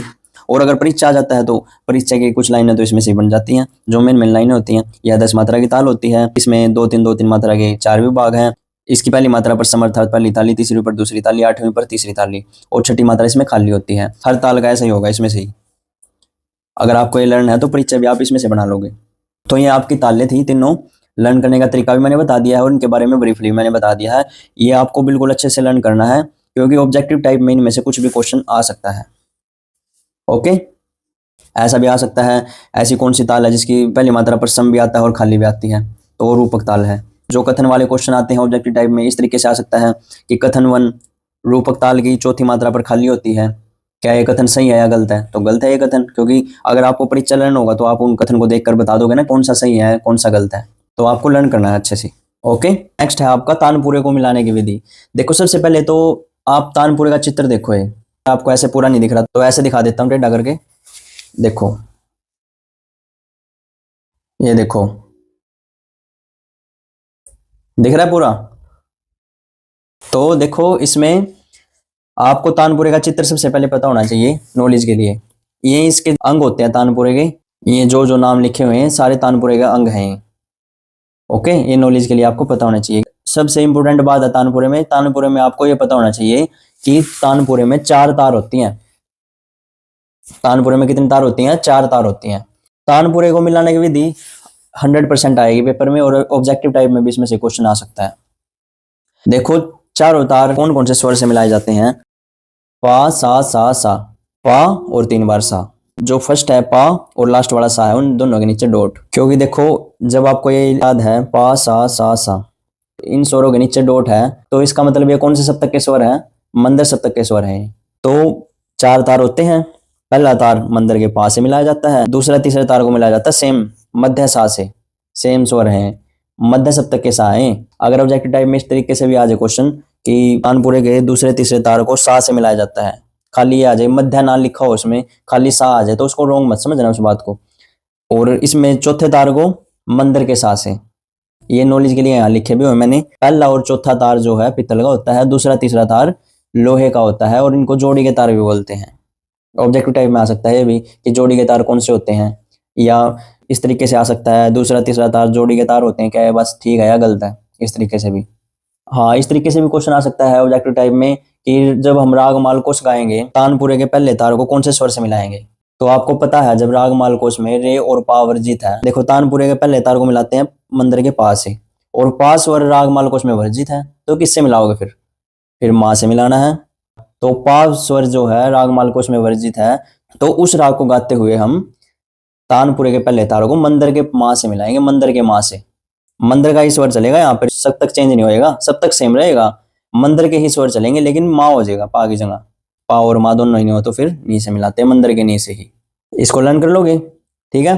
पहले तारों को मंदिर के पास है, दूसरे तीसरे तार को मध्य के साथ से, चौथे तार को मंदिर के साथ से। ये आपको अच्छे से लर्न कर लेना है। 2 मार्क्स आपके पक्के हैं। ऑब्जेक्टिव टाइप में भी यहाँ से क्वेश्चन पक्का आएगा, और इसको आप लर्न करते हो तो ऑब्जेक्टिव टाइप में भी फिर आपकी हेल्प करेगा ये। ओके, अब हो गई आपकी 4 यूनिट कंप्लीट। अब बात कर लेते हैं 5th यूनिट की। ऑब्जेक्टिव टाइप में तो क्वेश्चन हर यूनिट से आएंगे। देखो इस 5th यूनिट से भी क्वेश्चन आएंगे ऑब्जेक्टिव टाइप में। 5th यूनिट जो है आपकी वो मोस्ट इंपोर्टेंट यूनिट है, और 6 मार्क्स के क्वेश्चन जो आपके आएंगे 5th यूनिट से ही आएंगे। तो 5th यूनिट में आपके 3 राग हैं। सबसे पहले आपको तीनों रागों का परिचय अच्छे से लर्न करना है, तभी आप अगला स्टेप ले पाओगे। अगर आपको परिचय ही लर्न नहीं होगा इन तीनों के रूल्स ही नहीं पता होंगे, किस राग में कौन से स्वर लगते हैं, कौन सी थाट है, कौन सा वादी स्वर है, कौन सा संवादी स्वर है, क्या गायन समय है, क्या जाति है, इनके बारे में जब आपको पता ही नहीं होगा तो आप ना तो स्वरलिपि बना पाओगे, ना आप कुछ क्रिएट कर पाओगे। अलंकार और आलाप और तान जो क्रिएट करने वाला क्वेश्चन आता है, ना आप वो कर पाओगे। तो सबसे पहले आपको तीनों रागों के परिचय अच्छे से लर्न कर लेना है, बिल्कुल अच्छे से करने हैं लर्न। अगर फुल मार्क्स चाहिए तो, ये नहीं कि ऊपर ऊपर से पढ़ लिया, एक राग कर लिया कोई याद, तीनों राग करने पड़ेंगे याद। तो हम राग भैरव पढ़ लेते हैं। सबसे पहले देखो राग भैरव का परिचय क्या है। देखो राग भैरव की थाट तो नाम से ही पता लग रहा है, ये राग भैरव अपनी थाट का आश्रय राग है, अपनी थाट से जन्य राग है। ये आपको लर्न करना है पॉइंट। ऑब्जेक्टिव टाइप में भी आ सकता है कि आपके सिलेबस में ऐसा कौन सा राग है जो आश्रय राग है, तो कौन सा राग है वो? राग भैरव है। कई बच्चे इसको भैरवी बना देते हैं, भैरवी नहीं बनाना इसको। अगर आपने भैरवी बना दिया ना तो भैरव और भैरवी में बहुत डिफरेंस होता है। इस चीज का आपने ध्यान रखना, भैरव है तो भैरव ही लिखना है। उसके बाद जाति है। देखो जाति को मैं लर्न करने का तरीका बताऊंगा। पहले आप स्वर देखो। स्वर राग भैरव में रे और धा कोमल प्रयोग होते हैं और बाकी सारे शुद्ध प्रयोग होते हैं। ये भी आप लिख सकते हो, और अगर ये भी लिखोगे खाली रे और धा कोमल प्रयोग होते हैं तो तब भी गलत नहीं होगा। वादी स्वर धा है इसका, समाधि स्वर रे है। अब कई बच्चों को वादी समाधि स्वर नहीं पता होगा क्या होते हैं। देखो वादी स्वर राग में वो स्वर होता है जिसका राग में सबसे ज्यादा प्रयोग होता है, जो सबसे इंपॉर्टेंट स्वर होता है राग का। और समाधि स्वर होता है जिसका सेकंड नंबर पर प्रयोग होता है सबसे ज्यादा। इसका गायन समय प्रातःकाल है, प्रातःकाल यानी कि 4 से 7। संप्रकृतिक राग कलिंगड़ा राग है इसका, राग भैरव का संप्रकृतिक राग होता है, इससे मिलता जुलता राग। और जाति को देखो, लर्न करने का तरीका ये है। जाति को देखो, हर राग में आरोह और अवरोह होता है। अगर किसी राग में आरोह में भी सातों स्वरों का प्रयोग हो रहा है और अवरोह में भी सातों स्वरों का प्रयोग हो रहा है तो उसकी जाति होगी संपूर्ण। संपूर्ण इसके आरोह में भी सातों स्वरों का प्रयोग होता है और अवरोह में भी सातों स्वरों का प्रयोग होता है। देखो ये 3 याद कर लो, 7 स्वर संपूर्ण, 6 स्वर साडव और 5 स्वर ओडव। ये 3 जातियां होती हैं। तो हर राग के आरोह और अवरोह से पता लगाना है आपने। जैसे बागेश्वरी राग है, बागेश्वरी राग के आरोह में रे और पा वर्जित है और अवरोह में सातों स्वरों का प्रयोग होता है, अर्थात रे पा स्वरों का प्रयोग होता है अवरोह में, सिर्फ आरोह में वर्जित है वो। तो उसके आरोह में कितने स्वर हुए? 5 हुए, और अवरोह में सातों स्वरों का प्रयोग हुआ। उसकी जाति क्या होगी फिर? आरोह में 5 स्वर ओडव और अवरोह में 7 स्वर संपूर्ण, तो उसकी जाति क्या होगी? ओडव संपूर्ण। इस तरीके से आपने जाति निकालनी है हर राग की। ऐसे ही राग मालकोश में, राग मालकोश में रे और पा वर्जित है, राग मालकोश में रे और पा बिल्कुल वर्जित हैं, तो उसके आरोह में भी 5 स्वर हो गए और अवरोह में 5 स्वर हो गए, तो ओडव ओडव जाति होगी उसकी। ये जाति याद करने का इजी तरीका है बिल्कुल। इसके बाद इसकी आरोह अवरोह पकड़ है। आरोह इसकी सिंपल है सारे गामा पा धा नी सा, रे और धा कोमल, और अवरोह हो जाएगी इसकी सा नी धा पा मा गा रे सा सिंपल, इसकी उल्टी हो जाएगी। पकड़ आपको लर्न करनी है गामा धा धा। देखो इसमें धा और रे जो स्वर हैं वो इंपोर्टेंट स्वर है, तो उसको बार बार आंदोलित करना है आपने। गामा धा धा पा मा पा गामा रे सा।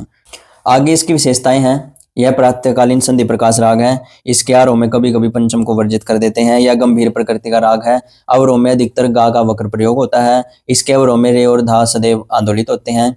जैसा कि अभी मैंने बताया, यह अपने थाट का आश्रय राग है ना, अपने थाट का आश्रय राग। थाट भी भैरव है और राग का नाम भी भैरव है। इसमें ध्रुपद, धमार, बड़ा ख्याल, छोटा ख्याल, तराना आदि गाए जाते हैं। देखो ये विशेषता लिखी है मैंने, 7 पॉइंट लिखे हैं विशेषता हो गए। 2 मार्क्स में आएंगी विशेषताएं अगर किसी राग की लिखनी आ जाती हैं। वैसे तो मैंने 7 पॉइंट दिए हुए हैं, अगर लर्न हुए तो अच्छी बात है आपको, ये सारे के सारे। अगर आप इनमें से कोई पॉइंट भूल जाते हो तो आपने क्या करना है फिर, जैसे आपने परीक्षा लर्न किया हुआ है तो इनमें से आप विशेषता हो गए पॉइंट बना दो। जैसे इसके आरोह में सातों स्वरों का प्रयोग होता है और अवरोह में भी सातों स्वरों का प्रयोग होता है, इसलिए इसकी जाति संपूर्ण संपूर्ण है। इसमें रे और धा स्वर कोमल प्रयोग होते हैं। इसका वादी स्वर धा है और संवादी रे है। इसका संप्रकृतिक राग कलिंगड़ा है। इसका गायन समय प्रातःकाल है। इस तरीके से पॉइंट आप हर राग की बात बता रहा हूँ मैं, हर राग में आप पॉइंट बना सकते हो ऐसे विशेषताओं में। ओके, ये आपका राग भैरव का परिचय हो गया। अब देखो राग मालकोस। राग मालकोस की थाट भैरवी है, अर्थात राग मालकोस भैरवी थाट से जन्य राग है। जाति का मैंने बताया है अभी। इस राग में रे और पा बिल्कुल वर्जित हैं ये स्वर दो। इसकी जाति क्या होगी फिर? ओडव ओडव होगी। इसमें गा धा नी स्वर कोमल प्रयोग होते हैं। इसके बाद वादी स्वर इसका मा है, समाधि सा है। देखो मालकोस का वादी समाधि कैसे लर्न रहेगा? मालकोस, देखो मालकोस, मा वादी और सा समाधि, नाम में ही आ गया वादी समाधि, नाम से ही देख लो। और बागेश्वरी का भी यही है सेम, मा सा। और राग भैरव के याद करने का तरीका ये है, जैसे उसमें रे और धा कोमल प्रयोग होते हैं तो धा वादी और संवादी रे। वर्जित स्वर आपको बताई दिए मैंने। गायन समय रात्रि का तीसरा पहर है इसका, और संप्रकृतिक राग चंद्रकोश है इसका। आरोह अवरोह पकड़ सा गामा धानी सा, सानी धामा गामा गासा, धानी सामा गामा गासा। ये जो गामा गासा है ना, ये ऐसा है राग मालकोस को शो करता है। इससे मालकोस राग शो होता है गामा गासा से। ओके, वैसे मैंने लर्न करने का तरीका बताया हुआ है अलग से वीडियो में। सारे रागों की आरोह अवरोह पकड़ लर्न करने का तरीका मैंने बताया हुआ है, वो देख लेना वीडियो, जिसको ना लर्न हो आरोह अवरोह पकड़। ओके, विशेषता इसकी देखो, इस राग का चलन तीनों सप्तकों में समान रूप से होता है। इसके बाद इस राग में नी शुद्ध कर देने से चंद्रकोश राग बन जाता है। इस राग में ठुमरी नहीं गाई जाती। इस राग की प्रकृति शांत है। इसमें बड़ा ख्याल, छोटा ख्याल, ध्रुपद, धमार, तराना आदि गाए जाते हैं। इसमें भी मैंने विशेषताओं के 5 पॉइंट लिखे हैं। तो अगर आपको 5 के 5 पॉइंट लर्न होते हैं तो अच्छी बात है, अगर लर्न नहीं होते तो फिर वही तरीका अपनाना है, इनमें से आपको पॉइंट बनाने हैं। ओके, ये आपका राग मालकोस था। नेक्स्ट है आपका राग बागेश्वरी। राग बागेश्वरी काफी थाट से जन्य राग है। जाति का मैंने बता ही दिया आपको, ओडो संपूर्ण इसकी जाति है। गानी स्वर इसमें कोमल प्रयोग होते हैं। वादी समाधि वही मालकोस वाले सेम है बिल्कुल इसके। आरोह में इसके रेप अवर्जित है, इसलिए ही इसकी जाति ओडो संपूर्ण है। ओके, आरोह में है खाली रेप अवर्जित, अवरोह में नहीं है। कभी वहां ऑब्जेक्टिव टाइप में कुछ ऐसा लिखा होगी राग बागेश्वरी के अवरोह में रेप अवर्जित है, तो उसको ट्रू मान लो तुम, ध्यान से पढ़ना उसको। आरोह में वर्जित है रे और पा, इसलिए ही इसकी जाति ओडो संपूर्ण है, क्योंकि अवरोह में 7 स्वरों का प्रयोग होता है। रात्रि का दूसरा पैर इसका गायन समय है। मालकोस का तीसरा पैर था रात्रि का, और इसका दूसरा पैर है। ओके, और संधि प्रकाश राग राग भैरव को कहा जाता है, ये पॉइंट भी आ सकता है। प्रातः काल में गाया जाता है ना 4 से 7 के बीच में, तो ऐसा कौन सा राग आपके सिलेबस में से जो संधि प्रकाश राग है, राग भैरव है वो। ओके, संप्रकृतिक राग इसका रागेश्वरी है। ओके, आरोह अवरोह पकड़ इसकी लिखी हुई है, लर्न कर लेना। निशा गामा धानिसा, सा नि धामा, पा धामा गा रे सा। अवरोह में जो पा है वो सीधा प्रयोग नहीं होता, इसमें वक्र प्रयोग होता है। पा का प्रयोग वक्र रूप से होता है। पहले धा से मा पर गए, फिर पा धा मा गा रे सा। ओके, ये इसकी पकड़ है। धानी सामा गामा धानी धा मापा धा गा रे सा। लर्न करने का तरीका मैंने अलग से वीडियो में बताया हुआ है। विशेषताएं देख लो इसकी। इस राग में सामा धामा की संगति प्रमुख है। इसका स्वर विस्तार 3 सप्तकों में होता है। इस राग में पंचम वक्र रूप से प्रयोग होता है, जैसा कि अभी मैंने बताया। पंचम का प्रयोग, पा का प्रयोग वक्र रूप से होता है इस राग में, अवरोह में। इसके आरोह में रेप आवर्जित होने के कारण इसकी जाति ओडो संपूर्ण है। ये 4 पॉइंट विशेषता हो गई, इसमें लिखे हुए हैं, तो आप इनमें से भी पॉइंट बना सकते हो। विशेषता हो गई, और 4 पॉइंट मैंने आपको लिखकर दे दिए। ओके, ये आपका राग बागेश्वरी था। तो आपको सबसे पहले इन तीनों रागों का परिचय, इनके जो रूल्स हैं अच्छे से लर्न होने चाहिए। अब उसके बाद हम स्वर लिपि पर आएंगे। ओके, स्वर लिपि करने से पहले एक चीज मैं आपको बता देता हूँ। आपने +1 क्लास में 3 ताल और 1 ताल पढ़ी होंगी। मैं एक बार बता देता हूँ इनके बारे में। देखो, 3 ताल 16 मात्रा की ताल होती है। इसमें 4 मात्रा हो गए, 4 विभाग होते हैं। पहली मात्रा पर सम, 5वीं पर दूसरी ताली, 9वीं मात्रा इसमें खाली होती है, और 13वीं मात्रा पर तीसरी ताली। इसके बोल भले ही ना पता हो आपको, बट ये चीजें 3 ताल के बारे में पता होनी चाहिए, क्योंकि आपके काम आने वाली है 3 ताल। 16 मात्रा की ताल होती है, 4 मात्राओं के 4 विभाग होते हैं। पहली मात्रा पर समर्थार्थ पहली ताली, 5वीं पर दूसरी ताली, 13वीं पर तीसरी ताली, और 9वीं मात्रा इसमें खाली होती है। ओके, दूसरी ताल है आपकी 1 ताल, ये भी आपके +1 क्लास में है। ये ताल है 12 मात्रा की ताल। पहली मात्रा पर समर्थार्थ पहली ताली, 5वीं पर दूसरी ताली, 9वीं मात्रा पर तीसरी ताली, 11वीं मात्रा पर चौथी ताली। तीसरी और 7वीं मात्रा इसमें खाली होती है, ये खाली के साइन है। और 2 मात्रा हो गए, इसमें 6 विभाग होते हैं। ये आपकी 1 ताल थी। इन दोनों तालों के बारे में आपको बेसिक नॉलेज होनी जरूरी है।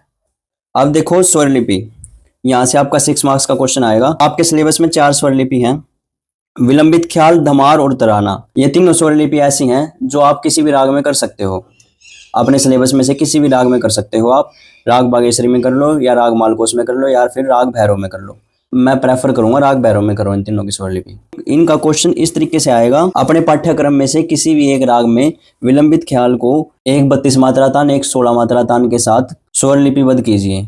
ये मैंने एग्जाम्पल बताया है, क्योंकि तान उसमें कितनी भी मात्रा की आ सकती हैं। तान आएंगी आपकी द्रुत ख्याल और विलंबित ख्याल के साथ। इनके साथ आपकी तान बनानी नहीं आएंगी, या तो सिंपल स्वर लिपि आएंगी, या फिर इस तरीके से क्वेश्चन आएगा कि अपने पाठ्यक्रम में से किसी भी एक राग में धमार को स्वर लिपिबद्ध कीजिए। ये तो सिंपल हो गया। अपने पाठ्यक्रम में किसी भी एक राग में धमार को दुगुन और चौगुन के साथ स्वर लिपिबद्ध कीजिए। तब आपने इसकी दुगुन भी बनानी है और चौगुन भी बनानी है। तराना भी इसी तरीके से आ सकता है। अपने पाठ्यक्रम में से किसी एक राग में तराना को स्वर लिपिबद्ध कीजिए, ये तो सिंपल लिखना आपने। फिर अगर ऐसा आ जाता है कि अपने पाठ्यक्रम में किसी भी एक राग में तराना को दुगुन और चौगुन के साथ स्वर लिपिबद्ध कीजिए, तब आपने फिर दुगुन भी बनानी है और चौगुन भी बनानी है। और द्रुत ख्याल आपका ऐसा है जो आपको तीनों रागों में करना पड़ेगा। इस क्वेश्चन में आपकी चॉइस भी आ सकती है, और ऐसा भी हो सकता है कि चॉइस ना भी आए। कई बच्चे पूछ रहे थे कि हमसे 4 स्वर लिपि लर्न नहीं होती, तो इनमें से इंपॉर्टेंट बता दो सर। तो इंपॉर्टेंट की बात है तो मैं यही कहूंगा, लास्ट टाइम विलंबित ख्याल और तराना की स्वर लिपि आई थी। विलंबित ख्याल की स्वर लिपि आई थी और उसके चॉइस में आई थी तराना की स्वर लिपि। तो अब की बार धमार स्वर लिपि और द्रुत ख्याल स्वर लिपि आने के ज्यादा चांसेस बन जाते हैं। देखो, बोर्ड का पेपर मैंने तो बनाया नहीं हुआ, आ तो कुछ भी सकता है। मैं तो अपना सजेशन दे रहा हूं तुम्हें कि अब की बार धमार की स्वर लिपि और द्रुत ख्याल की स्वर लिपि आने के ज्यादा चांसेस हैं। और कई बच्चे इस धमार को धमार ताल समझ लेते हैं। धमार ताल नहीं है ये, धमार को स्वर लिपिबद्ध कीजिए। स्वर है ये, स्वर, ताल नहीं है। ताल में तो ये लिखा होगा कि ताल लिपिबद्ध कीजिए। ओके, अब सबसे पहले धमार की स्वर लिपि देख लेते हैं। ये इसकी स्थाई के बोल है, ये अंतरा के हैं, ये आपको लर्न करने हैं। हर स्वर लिपि के स्थाई और अंतरा के बोल जो शब्द होते हैं बंदिश के, वो आपको लर्न करने हैं। फागुन मास मंदर ढप बाजत, डोलत राधिका संग श्याम, ये आपकी स्थाई होगी। सकल ब्रज बनिताएं मिलकर घेर राखे श्याम, ये आपके अंतरा होगी। ये देखो दमार की स्वर लिपि राग भैरव में करवा रहा हूं मैं।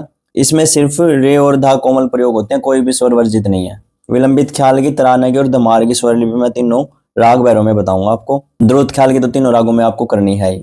धमार स्वर लिपि अगर आ जाती है आपके पेपर में कि अपने पाठ्यक्रम में से किसी भी राग में धमार को स्वर लिपिबद्ध कीजिए, अगर सिंपल आता है तो आपने फिर सिंपल स्थाई और अंतरा लिखनी है। और ऐसे आ जाता है कि धमार को दुगुन और चौगुन के साथ स्वर लिपिबद्ध कीजिए, तो आपने फिर इसका दुगुन और चौगुन दोनों बनाने हैं, अभी मैं बताऊंगा। जो देखो ऊपर लिखना है राग भैरव धमार स्वर लिपि धमार ताल। धमार स्वर लिपि नाम से ही पता लग रहा है धमार ताल में होती है, ये लर्न करना है आपने। अब यहाँ पे ये 14 मात्राएं क्यों लिखी हुई हैं ये भी पता होगा आपको, क्योंकि ये धमार ताल में है। 14 मात्राएं धमार ताल में होती हैं। फिर धमार ताल का रूल फॉलो किया हमने। पहले विभाग में 5 मात्राएं, दूसरे में 2, तीसरे में 3, चौथे में 4 मात्राएं। और ताली खाली के साइन भी वही जो धमार ताल के हैं। इसलिए कह रहा था मैं तुम्हें ताल लर्न होनी जरूरी है स्वर लिपि के लिए। उसके बाद इस स्वर लिपि में क्या लर्न करना है आपने, 11वीं मात्रा से इसकी स्थाई स्टार्ट होगी और अंतरा इसकी पहली मात्रा से स्टार्ट होगी। अब इसके जो स्वर हैं ये आपको लर्न करने ही पड़ेंगे। वो आप देखो आप समझ कर करोगे या रट्टाफिकेशन करके करोगे, जैसे भी करो लर्न करने ही पड़ेंगे ये स्वर। लर्न करने का तरीका ही यही है, इनको टुकड़ों में बांट कर याद कर लो। जो एक लाइन ये कंप्लीट है, इसके आप चाहे 2 टुकड़े बनाओ या 3 बनाओ, जैसे भी आपको लर्न होता है उस तरीके से स्वरों के टुकड़े बनाकर लर्न करो। राग भैरव में आप बनाओगे इसको तो राग भैरव में आपको पता ही है रे और धा कोमल होते हैं, जहां भी आपको रे और धा दिखे वहीं कोमल प्रयोग करने हैं। देखो इस तरीके से करने हैं। एग्जाम्पल देखो, गामा पापा धा धा पा, ये एक टुकड़ा मैंने बना लिया। सेकंड टुकड़ा बना लिया मैंने गामा धापा रे रे सा सा। इस तरीके से लर्न करो इनको, गामा पापा धा धा पा, गामा धापा रे रे सा। अब देखो यहाँ पर गामा पापा धा धा पा, गामा धापा रे रे सा। जैसे भी आपको इजी लगे उस तरीके से आप अपने हिसाब से 2 टुकड़े बनाओ, 3 टुकड़े बनाओ, 4 टुकड़े बनाओ, कैसे भी लर्न करो, लेकिन आपको स्वर लर्न करने ही पड़ेंगे। जो मंदर सप्तक के स्वर हैं और जो तार सप्तक के स्वर हैं वो भी आपको ध्यान रखने पड़ेंगे। हम जब स्थाई में सेकंड वाली जो लाइन लिखेंगे इसमें धा और नी जो स्टार्टिंग वाले आएंगे वो मंदर सप्तक के आएंगे। और इसी तरह अंतरा में जब हमारे स्वर 8वीं मात्रा से यहाँ स्टार्ट होंगे तो सारे तार सप्तक के स्वर आएंगे यहाँ तक। ओके, ये आपको लर्न करना ही पड़ेगा। 6 मार्क्स का क्वेश्चन आएगा यहाँ से, तो जिसको फुल मार्क्स चाहिए तो उसको किसी भी तरह इसको लर्न करना ही पड़ेगा। फिर उसके बाद आपने जैसे स्वर लर्न किए हुए हैं, स्वर आपको पता है 11वीं मात्रा से स्टार्ट करना है, पहला स्वर 11वीं मात्रा के नीचे लिखना है, तो हर मात्रा के नीचे एक एक स्वर लिखते चले जाओगे आप जैसे जैसे लर्न किए हुए हैं आपने। फिर उसके बाद आपको शब्द याद है बंदिश के, फागुन मास मंदर ढप बाजत, एक एक स्वर के नीचे एक एक बोल लिखते रहो। आपकी कंप्लीट होनी चाहिए यहाँ तक एक लाइन पूरी। और एक मात्रा के नीचे जब आप एक एक बोल लिखोगे तो आप बीच में इस तरीके से एस का साइन कहीं भी लगा सकते हो। कंटिन्यू अगर आप लिखते हो तो यहाँ पर कंप्लीट हो जाती है, तो फिर उसके नीचे खाली नहीं छोड़ना आपने, उसके नीचे फिर एस का ही साइन लगाना है। जब हम बंदिश गाते हैं तो ये जो एस का साइन होता है इससे पहले जो शब्द होता है उसकी मात्रा के अनुसार बोला जाता है। ये जैसे यहाँ पर फा है, फा आ, इस तरीके से बोला जाएगा ये। अगर यहाँ पे फे होता, फे ए, इस तरीके से बोला जाता। अगर यहाँ फी होता, फी ई, इस तरीके से बोला जाता। मात्रा के अनुसार इसका प्रयोग होता है। ओके, देखो मंदर इस तरीके से बोलेंगे इसको, हर जगह ऐसा ही होगा। यहाँ पर रा है, रा आ, इसको इस तरीके से बोलेंगे। ये आपने दमार की स्वर लिपि देख ली, स्थाई और अंतरा अच्छे से लर्न करने हैं। इनके स्वर टुकड़ों में बांट कर लर्न कर लो और इनके नीचे फिर आपने शब्द फिट करने हैं। और इसका अगर दुगुन चौगुन बनाना आ जाता है तो इस तरीके से बनाना है आपने। देखो मास मंदर ढप बाजत, यहाँ से स्टार्ट करना है पहली मात्रा से। ओके, दुगुन और चौगुन तो आप बना ही लोगे, ताल की तरह ही बनाना है। जिसको स्वर लिपि लर्न होगी तो उसके बाद दुगुन और चौगुन बनाना तो आसान है। दुगुन में एक मात्रा में 2 बोल लेने हैं और चौगुन में एक मात्रा में 4 लेने हैं। 4 ही स्वर 4 ही बोल। दुगुन चौगुन बनानी आपकी धमार और तराना में ही आएगी अगर आएगी तो। इसके बाद आ जाता है तराना, ये भी राग भैरव में ही है। ये इसके स्थाई के बोल हैं, ये अंतरा के बोल हैं, ये आपको लर्न करने हैं। तनन दिरे ना तदरे दानी, दानी दानी तुम दिर दानी, तनन तदारे दानी, ना दिर दानी तुम दिर दानी, दिर दानी तदारे दानी, दिर दिर दिम दिर दिर दिम दिर दिर दिम देरे ना, तदिम दिम तनन दिर दिर तन देरे ना। ये आपके अंतरा के बोल हैं इसके, ये आपको लर्न करने हैं। ये तराना की स्वर लिपि आ गई आपकी। तराना को इस तरीके से स्वर लिपिबद्ध करना है आपने। इसमें तराना मैंने बताया था 3 ताल में करना है आपने। 16 मात्राएं लिखनी है क्योंकि 3 ताल 16 मात्रा की होती है। उसके बाद फिर ताली खाली के साइन लगाने हैं आपने।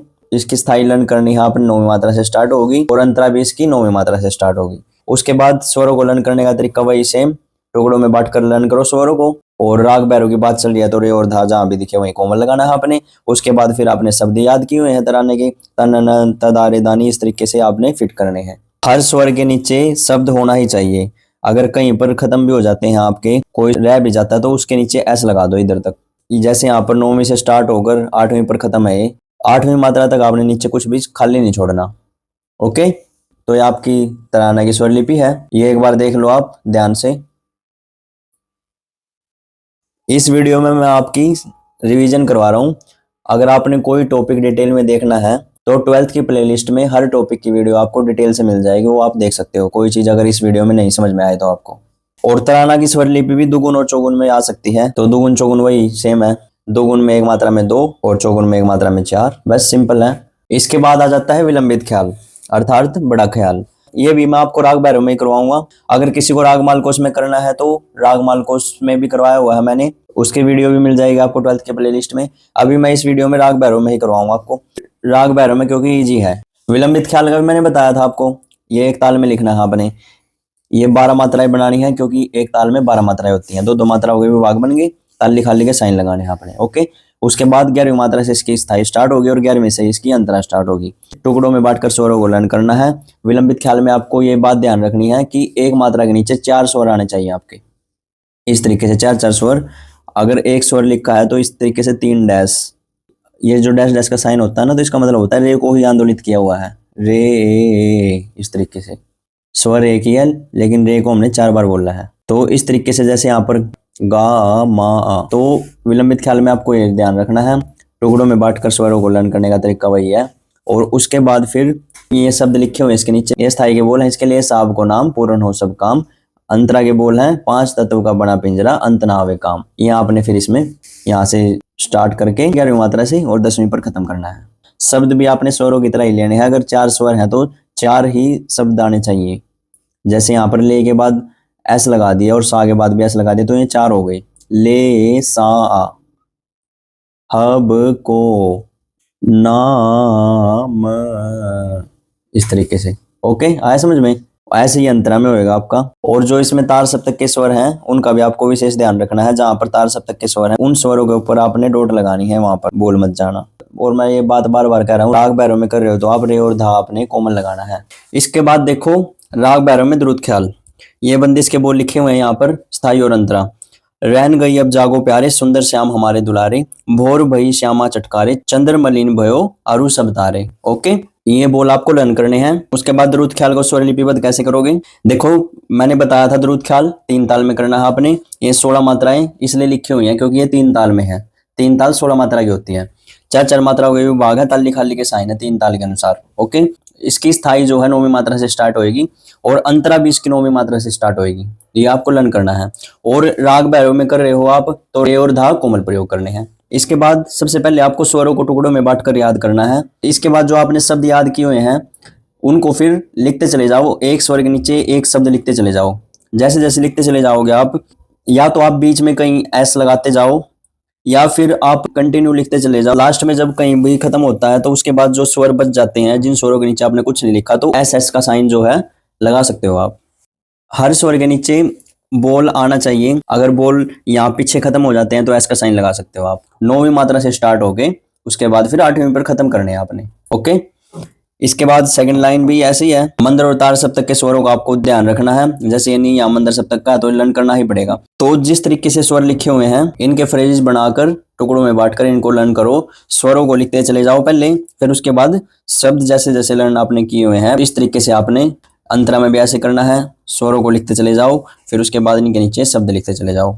जैसे आप राग भैरव में लिख रहे हो तो अगर आपको राग भैरव का परिचय अच्छे तरीके से आता है, उसके रूल्स आपको एग्जैक्ट पता है, कैसे उसका चलन होता है, किस तरीके से स्वर लिए जाते हैं उसमें, तो उस तरीके से अगर समझ कर याद करोगे ना तुम, तो बिल्कुल इजी है लर्न करना। और जो ये एस का साइन लिखा जाता है ये शब्दों में ही लिखा जाता है। शब्दों वाली जो लाइन होती है ना उसमें लिखा जाता है। जो स्वरों वाली लाइन होती है उसमें डैश का प्रयोग करते हैं। ऐसे मात्रा के हिसाब से ही बोला जाता है। जैसे पा है, पा आ, ऐसे बोलेंगे इसको। रे है, रे ए। अब जैसे आप शब्दों में है, प्या आ, रे ए, मात्रा के हिसाब से इस तरीके से ई। ओके, जब बोलते हैं इनको, गाते हैं तो इस तरीके से प्रयोग होता है इनका। और द्रुत ख्याल और विलंबित ख्याल के साथ आपको तान बनानी भी आनी चाहिए। तान बनानी सीख लेना, इनकी प्रैक्टिस करनी है, बार बार लिख लिख कर देखनी है, स्वर लिपि तान बनाकर देखनी है, लाभ बनाकर देखनी है, अलंकार बनाकर देखनी है। हर टॉपिक पर वीडियो बनाई हुई है मैंने, 12th की प्लेलिस्ट में आपको सारी वीडियोस मिल जाएंगी। वैसे डिस्क्रिप्शन में लिंक भी डाल दूंगा मैं वीडियो का। ओके, ये राग बागेश्वरी में बंदी सदरुत ख्याल की। कौन करत तोरी विनती पियरवा, मानो ना मानो हमारी बात, अंतरा है जब से गए मोरी सुध न लिए, काहे सोतन के घर जात। इसको स्वर लिपिबद्ध कैसे करना है, देखो ये भी 3 ताल में करना है आपको, और 9वीं मात्रा से इसकी स्थाई स्टार्ट होगी, और अंतरा भी इसकी 9वीं मात्रा से स्टार्ट होगी। तार सप्तक के साथ से इसकी स्थाई उठेगी। स्वरों को वही तरीका लर्न करने का, फ्रेजेस बनाकर टुकड़ों में बांटकर लर्न करो, और एक स्वर के नीचे एक एक शब्द लिखते चले जाओ, आपका कंप्लीट हो जाएगा। तार सप्तक और मंदर सप्तक के स्वरों का ध्यान रखना, जैसे यहाँ पर ये नी मंदर सप्तक का है, धा भी मंदर सप्तक का है, नी भी मंदर सप्तक का है। तो ये सा देखो ये तार सप्तक के सा है। जिन स्वरों के ऊपर डॉट होती है वो तार सप्तक के होते हैं, जिनके नीचे डॉट होती है वो मंद सप्तक के स्वर होते हैं। ये तो पता ही होगा आपको। आपने अच्छे से लर्न करके इसकी प्रैक्टिस करनी है बार बार। राग बागेश्वरी के रूल्स आपको पता ही होंगे। इसमें गा और नि स्वर कोमल प्रयोग होते हैं, आरो मेरे और पा वर्जित है। देखो जब आप किसी भी राग को समझोगे, समझकर याद करोगे, समझकर लर्न करोगे, तो उसका रूल्स समझोगे, तो कोई भी स्वर लिपि है, अलाप बनाने आ जाते हैं, तान बनाने आ जाती हैं, अलंकार बनाने आ जाते हैं। आपको ना स्वरों का चलन पता चल जाएगा राग के रूल्स से। तो उसी तरीके से फिर आप कोई स्वर इसमें भूल भी जाते हो ना, तो अपने आप लिख दोगे आप। ये राग मालकोस में द्रुत ख्याल है। इसकी बंदिश के बोल हैं, मुख मोर मोर मुस्कात जात, अति छबीली नार चली कर श्रृंगार, काहू की अखिया रसीली मन भाई, या विद सुंदर वाकुलाई, चली जात सब सखिया साथ। ये देखो राग मालकोस के द्रुत ख्याल को कैसे स्वर लिपिबद्ध करना है आपने। 3 ताल में है ये भी, वही सेम 7वीं मात्रा से इसकी बंदिश उठेगी, अंतरा भी इसकी 7वीं मात्रा से उठेगी। स्वरों को वही तरीका है लर्न करने का, टुकड़ों में बांटकर लर्न कर लो। उसके बाद एक एक स्वर के नीचे एक एक बोल लिखते रहो बंदिश का। ओके, इसी तरह स्थाई होगी, इसी तरह अंतरा होगी।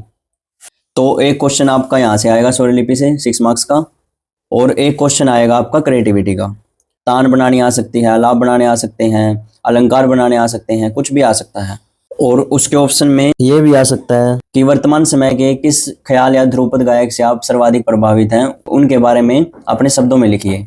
अब की बार सैंपल पेपर में भी आया है कि वर्तमान समय के किस ख्याल या तराना गायक से आप सर्वाधिक प्रभावित हैं। तो ये देखो, अगर आपका ख्याल और तराना गायक आ जाता है तो उसमें आपने कौशिकी चक्रवर्ती जी के बारे में लिखना है। इसके अलग से भी मैंने वीडियो बनाई हुई है, इसमें भी मैं बता देता हूँ। देखो, कौशिकी चक्रवर्ती एक भारतीय शास्त्रीय गायिका है। इनका जन्म 24 अक्टूबर 1980 कोलकाता पश्चिम बंगाल में हुआ था। कौशिकी जी ने अपनी गायकी की शुरुआत बचपन में ही की थी। इन्होंने अपने पिता पंडित अजय चक्रवर्ती जी से अपनी संगीत की शिक्षा प्राप्त की। उनकी आवाज़ बहुत ही मधुर है और उनकी गायकी में लयकारी और राग विस्तार की खासियत है। ये आपने पॉइंट लर्न करने हैं। उनकी गायकी में एक अनोखा अंदाज और तालमेल होता है जो सुनने वाले को बेहद प्रभावित करता है। इसके बाद उनकी गायकी में एक अलग ही चमक और गहराई होती है जो उन्हें खास बनाती है। उनकी गायकी में सहज और सौंदर्य दोनों ही समान रूप से प्राप्त होते हैं। उन्होंने अपने गायन से संगीत प्रेमियों के दिल को जीता है। कौशिकी जी ने कई अवार्ड्स जैसे BBC म्यूजिक अवार्ड और पद्मश्री जैसी उपाधियां भी प्राप्त की हैं। लास्ट में आपने लिखना है, अतः कौशिकी चक्रवर्ती एक प्रतिभाशाली गायिका है जो अपनी गायकी से सुनने वालों को मंत्रमुग्ध करती है। इनकी मधुर आवाज, लय और ताल पर पकड़ और सरगम की महारत से लोग प्रभावित होते हैं। ये इनके बारे में लिखना है आपने। अगर क्वेश्चन आ जाता है कि वर्तमान समय में किस ख्याल या तराना गायक से आप सर्वाधिक प्रभावित हैं, तो उसमें आपने कौशिकी चक्रवर्ती जी के बारे में लिखना है। वहां पर नाम नहीं दिया होगा कभी, वहां पर ये देखो कि कौशिकी चक्रवर्ती कहाँ दिया हुआ है। एक क्रिएटिविटी का क्वेश्चन आएगा 6 मार्क्स का, आपका किसी भी तरह आ सकता है। ये लास्ट टाइम आया था, क्या पता अब की बार ना आए, अब की बार कुछ और तरीके से आ जाए, घुमा के क्वेश्चन, कुछ भी आ सकता है। अगर ध्रुपद गायक आ जाता है तो उदय बावलकर जी के बारे में आप लिख सकते हो। उदय बावलकर एक प्रसिद्ध ध्रुपद गायक हैं। इनका जन्म 5 फरवरी 1966 को मध्य प्रदेश के उज्जैन में हुआ था। उन्होंने मुंबई में गुरु शिक्षा परंपरा के तहत जिया फरूदीन डागर और बाद में अपने गुरु के बड़े भाई जिया मोहिउद्दीन डागर के संरक्षण में ध्रुपद की शिक्षा ली। इनकी मेहनत, लगन और रियाज ने इनको एक अच्छा गायक बनने में मदद की। इन्होंने शास्त्रीय संगीत के मूल तत्वों को समझा और उन्हें अपने गायन में शामिल किया। इनके गायन में गहराई होती है और इनका गायन भावपूर्ण होता है। उदय बावलकर ख्याल गायकी भी करते हैं। देखो, ये ध्रुपद भी गाते हैं और ख्याल भी गाते हैं। तो ख्याल और ध्रुपद दिया हुआ तो उसमें भी आप इसको लिख सकते हो। उनकी गायकी में ख्याल और ध्रुपद दोनों प्रमुख हैं और उन्होंने दोनों गायकियों में अपना महारत दिखाया है। उनकी गायकी में लय, जो बहुत पक्की और स्थायी होती है, और भावना का संवेदनशील उपयोग उन्हें एक विशेष गायक बनाता है, और यही चीज इनकी सुनने वाले को आकर्षित करती है। उदय बावलकर की गायकी में शुद्ध स्वर का महत्व बहुत है, अर्थात उनकी गायकी में किसी भी स्वर में कोई दोष नहीं होता और वह स्वर बिल्कुल साफ और शुद्ध सुनाई देता है। अतः उदय बावलकर एक प्रखर गायक हैं, जिनकी गायन में लय, शुद्ध स्वर और भावना का सही इस्तेमाल उन्हें एक विशेष स्थान प्रदान करता है। उनकी गायकी में शास्त्रीय संगीत के सौंदर्य को समझाने और प्रस्तुत करने की क्षमता दिखाई देती है। ये आप इनके बारे में लिख सकते हो। देखो, इस वीडियो का मोटिव यही है कि आपकी रिवीजन अच्छे से हो जाए। अगर आपको इसमें कोई टॉपिक समझ में नहीं आता है, डिटेल में हर टॉपिक की वीडियो है 12th की प्लेलिस्ट में, वो आप देख सकते हो। और फिर भी आपको कोई प्रॉब्लम होती है तो उस पर फिर मैं दोबारा अलग से वीडियो बनाऊंगा। तो अच्छे से अभी से अपनी प्रिपरेशन स्टार्ट कर दो, और आलाप और अलंकार, स्वरलिपि, जो ये चीजें आपकी 6 मार्क्स में आएंगी सारी, इनकी आपको लर्न करके प्रैक्टिस करनी है, लिख लिख कर देखना है, तब आपकी क्लियर होगी ये चीजें। तो अगर आपको कोई चीज समझ में नहीं आती है तो आप कमेंट करके पूछ सकते हो। वीडियो अच्छी लगे तो लाइक, शेयर और कमेंट जरूर करना। Okay, thank you.